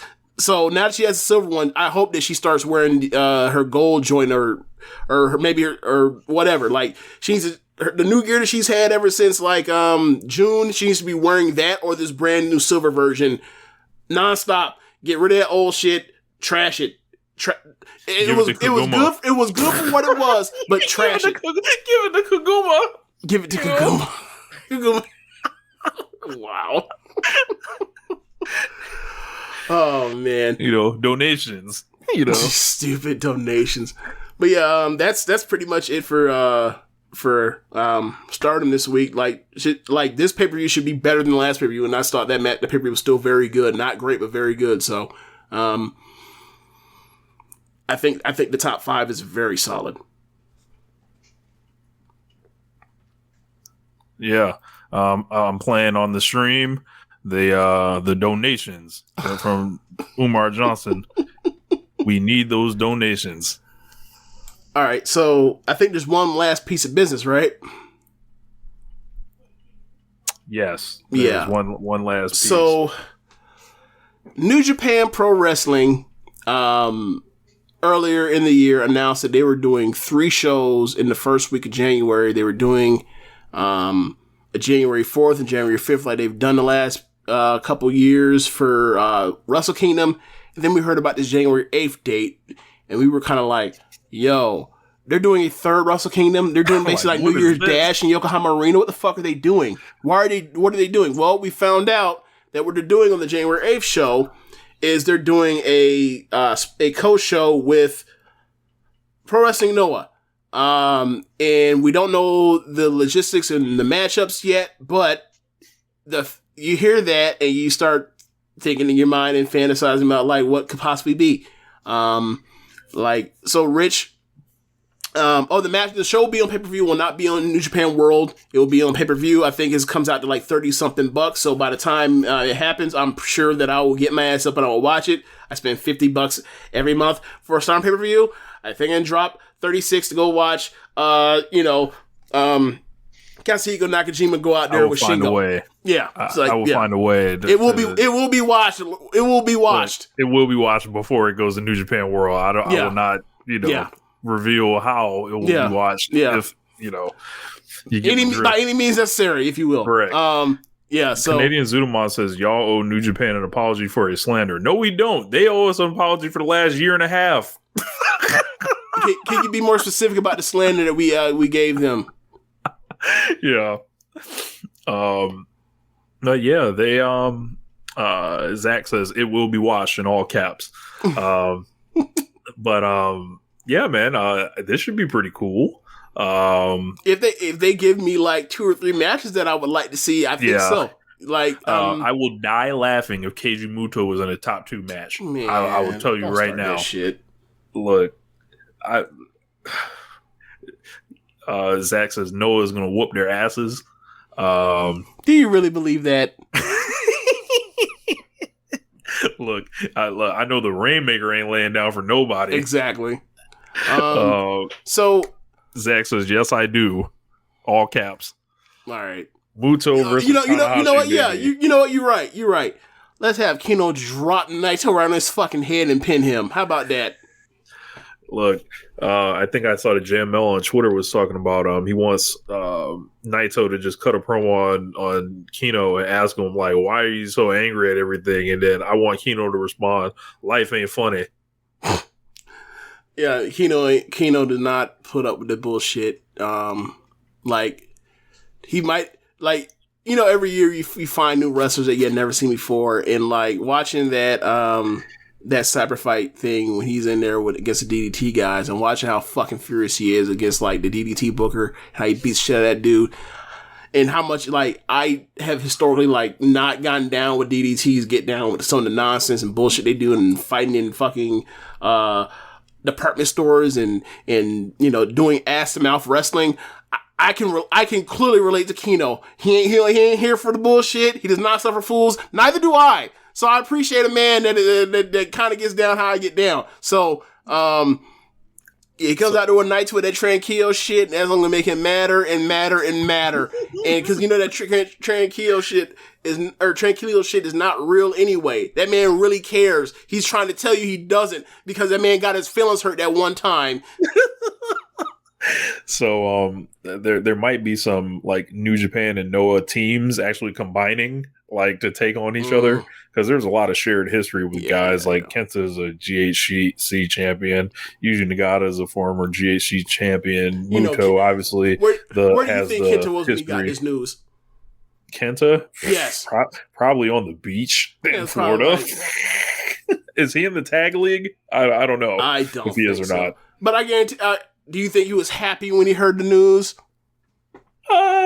Sure. Why not? People still get like super upset about Noah trash. People still get upset about people leaving. Kenta's in the U.S. Yeah, that's what I figured. But people still hold grudges and shit about like wrestlers going from promotion to promotion in Japan still. So or they still it's not necessarily like as bad as it was in the 90s, but like it's still kind of frowned upon. So like. Look. He probably be like, man, it's like, fuck. You walk to the back on Jan 8 and probably like. I've been checking out Noah peripherally like this last year. So I just want the toxicity in the fans. Like I want to hear people talking about Noah trash and all that shit and calling everybody from Noah trash. Like Okada's got some great energy right now. He was talking about these was high school athletes compared to Olympians. Like he's hilarious. Rich. Yes, Ishimori wasn't Noah. Yeah, Rich. Why do people act like Japanese wrestlers don't work as well as like he's not? You think he really feels that way about Noah? You really think he doesn't know any of these people? He's shooting. I'm sorry, he's working. Why are you getting worked by this man? Because he's Japanese and you don't think they'll lie to you? Yes, they will lie to you to sell a ticket. Stop. Bro. They're just like us. We will lie to you to sell a ticket too. That man said he didn't even watch Shingo, Right. So, okay, so for me, what matches would you most like to see out of on the January 8th show? Like, what matches come to mind for you? I wish Go Shiozaki was healthy, personally. How long is he out for? I don't know. Okay. But I want to see Kaizo Kiyomiya because he's like one of my favorites in Noah. Almost against anybody. He wants to wrestle Okada, so why not? They had Kiyomiya, I believe, standing next to Tanahashi at the press conference, and it just like looked hilarious. He looks so small in that green too. I believe it's Katsuhiko Nakajima. He was in the G1 a couple years ago, and like 2016. I remember him being in the G1. He's a pretty good wrestler. He's a great wrestler. Yeah, like I don't know if you'll put him against Shingo. I think a lot of people want to see that, but that's what I want to see.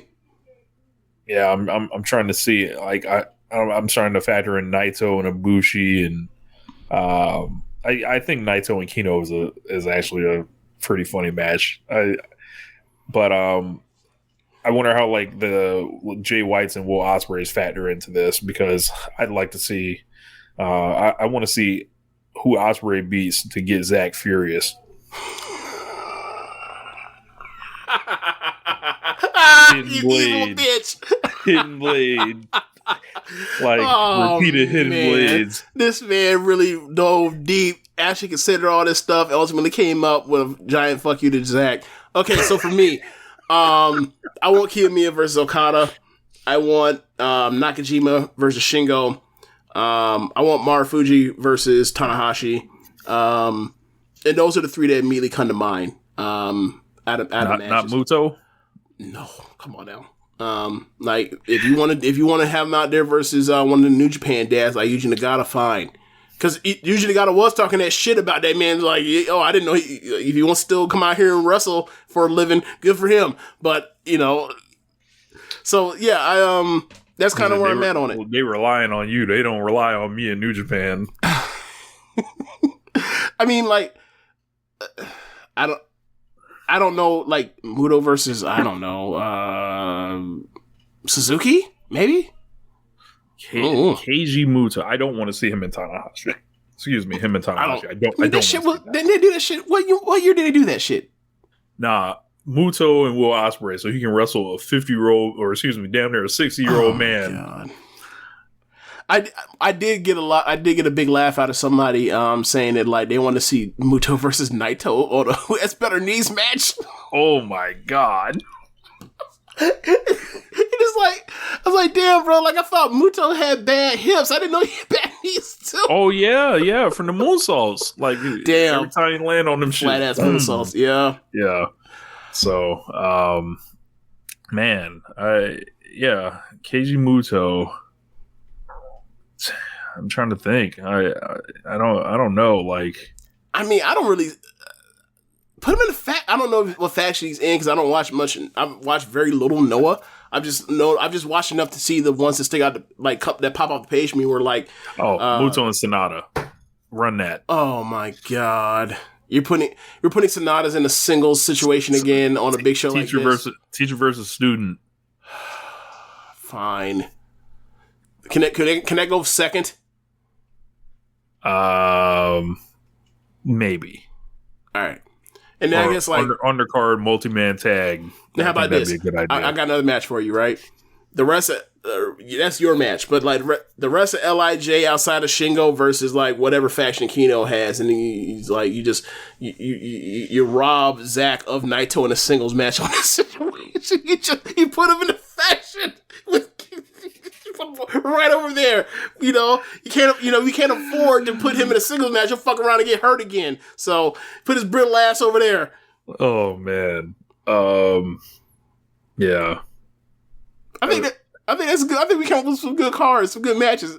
At least maybe Hiromu Takahashi can wrestle somebody. Hiromu Takahashi can fight one of the random juniors and Noah. Yeah. Yeah, man. So I think we came with some good matches. And at worst case scenario, we got some shots off at Zach. I don't know why he stayed up. I don't know why he stayed up to watch this shit. He thought this shit could go well for him. He was wrong. Oh man. Anything else? No, that's it, man. I think that's it. All right, that's in the show. Make sure y'all stick around for the post show. Yeah. That's in the show. Thanks for listening, y'all. Hold on. Before you do that. Oh Lord. Donations.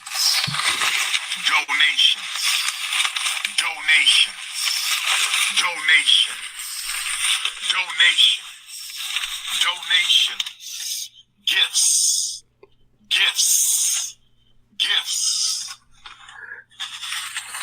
Shout out to the JML forever for that.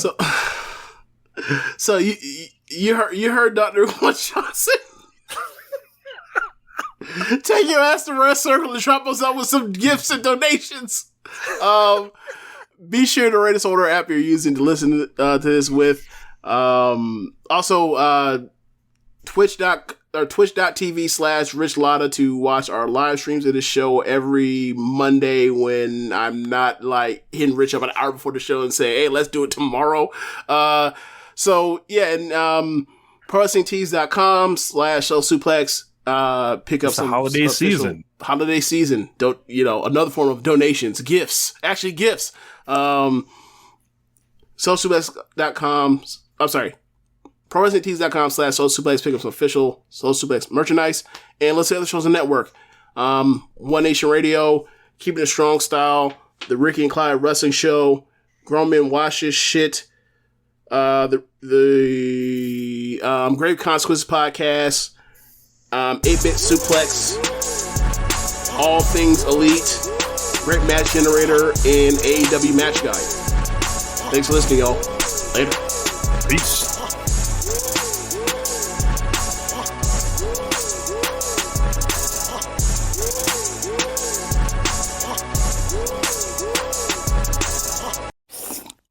Is that Dunkin's new holiday blend coffee? Sure is. Because sometimes the holidays just call for Dunkin'. What's in it? A spark of holiday spirit? A cup full of holiday cheer? Your very own holiday shopper?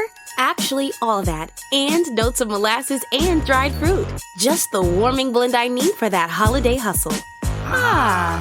Sit through the holidays with the $2 medium holiday blend coffee at Dunkin'. America runs on Dunkin'. Participation may vary. Limited time offer. Exclusions apply. Hello, this is Discover, and we take customer service very seriously. We know that if you have a question or concern about your credit card, that's a serious matter, and you need to talk to a real person about it. So we offer around-the-clock access to seriously talented representatives in the USA.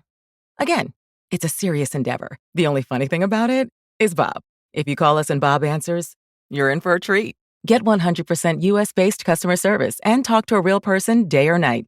Discover. Exceptionally common sense.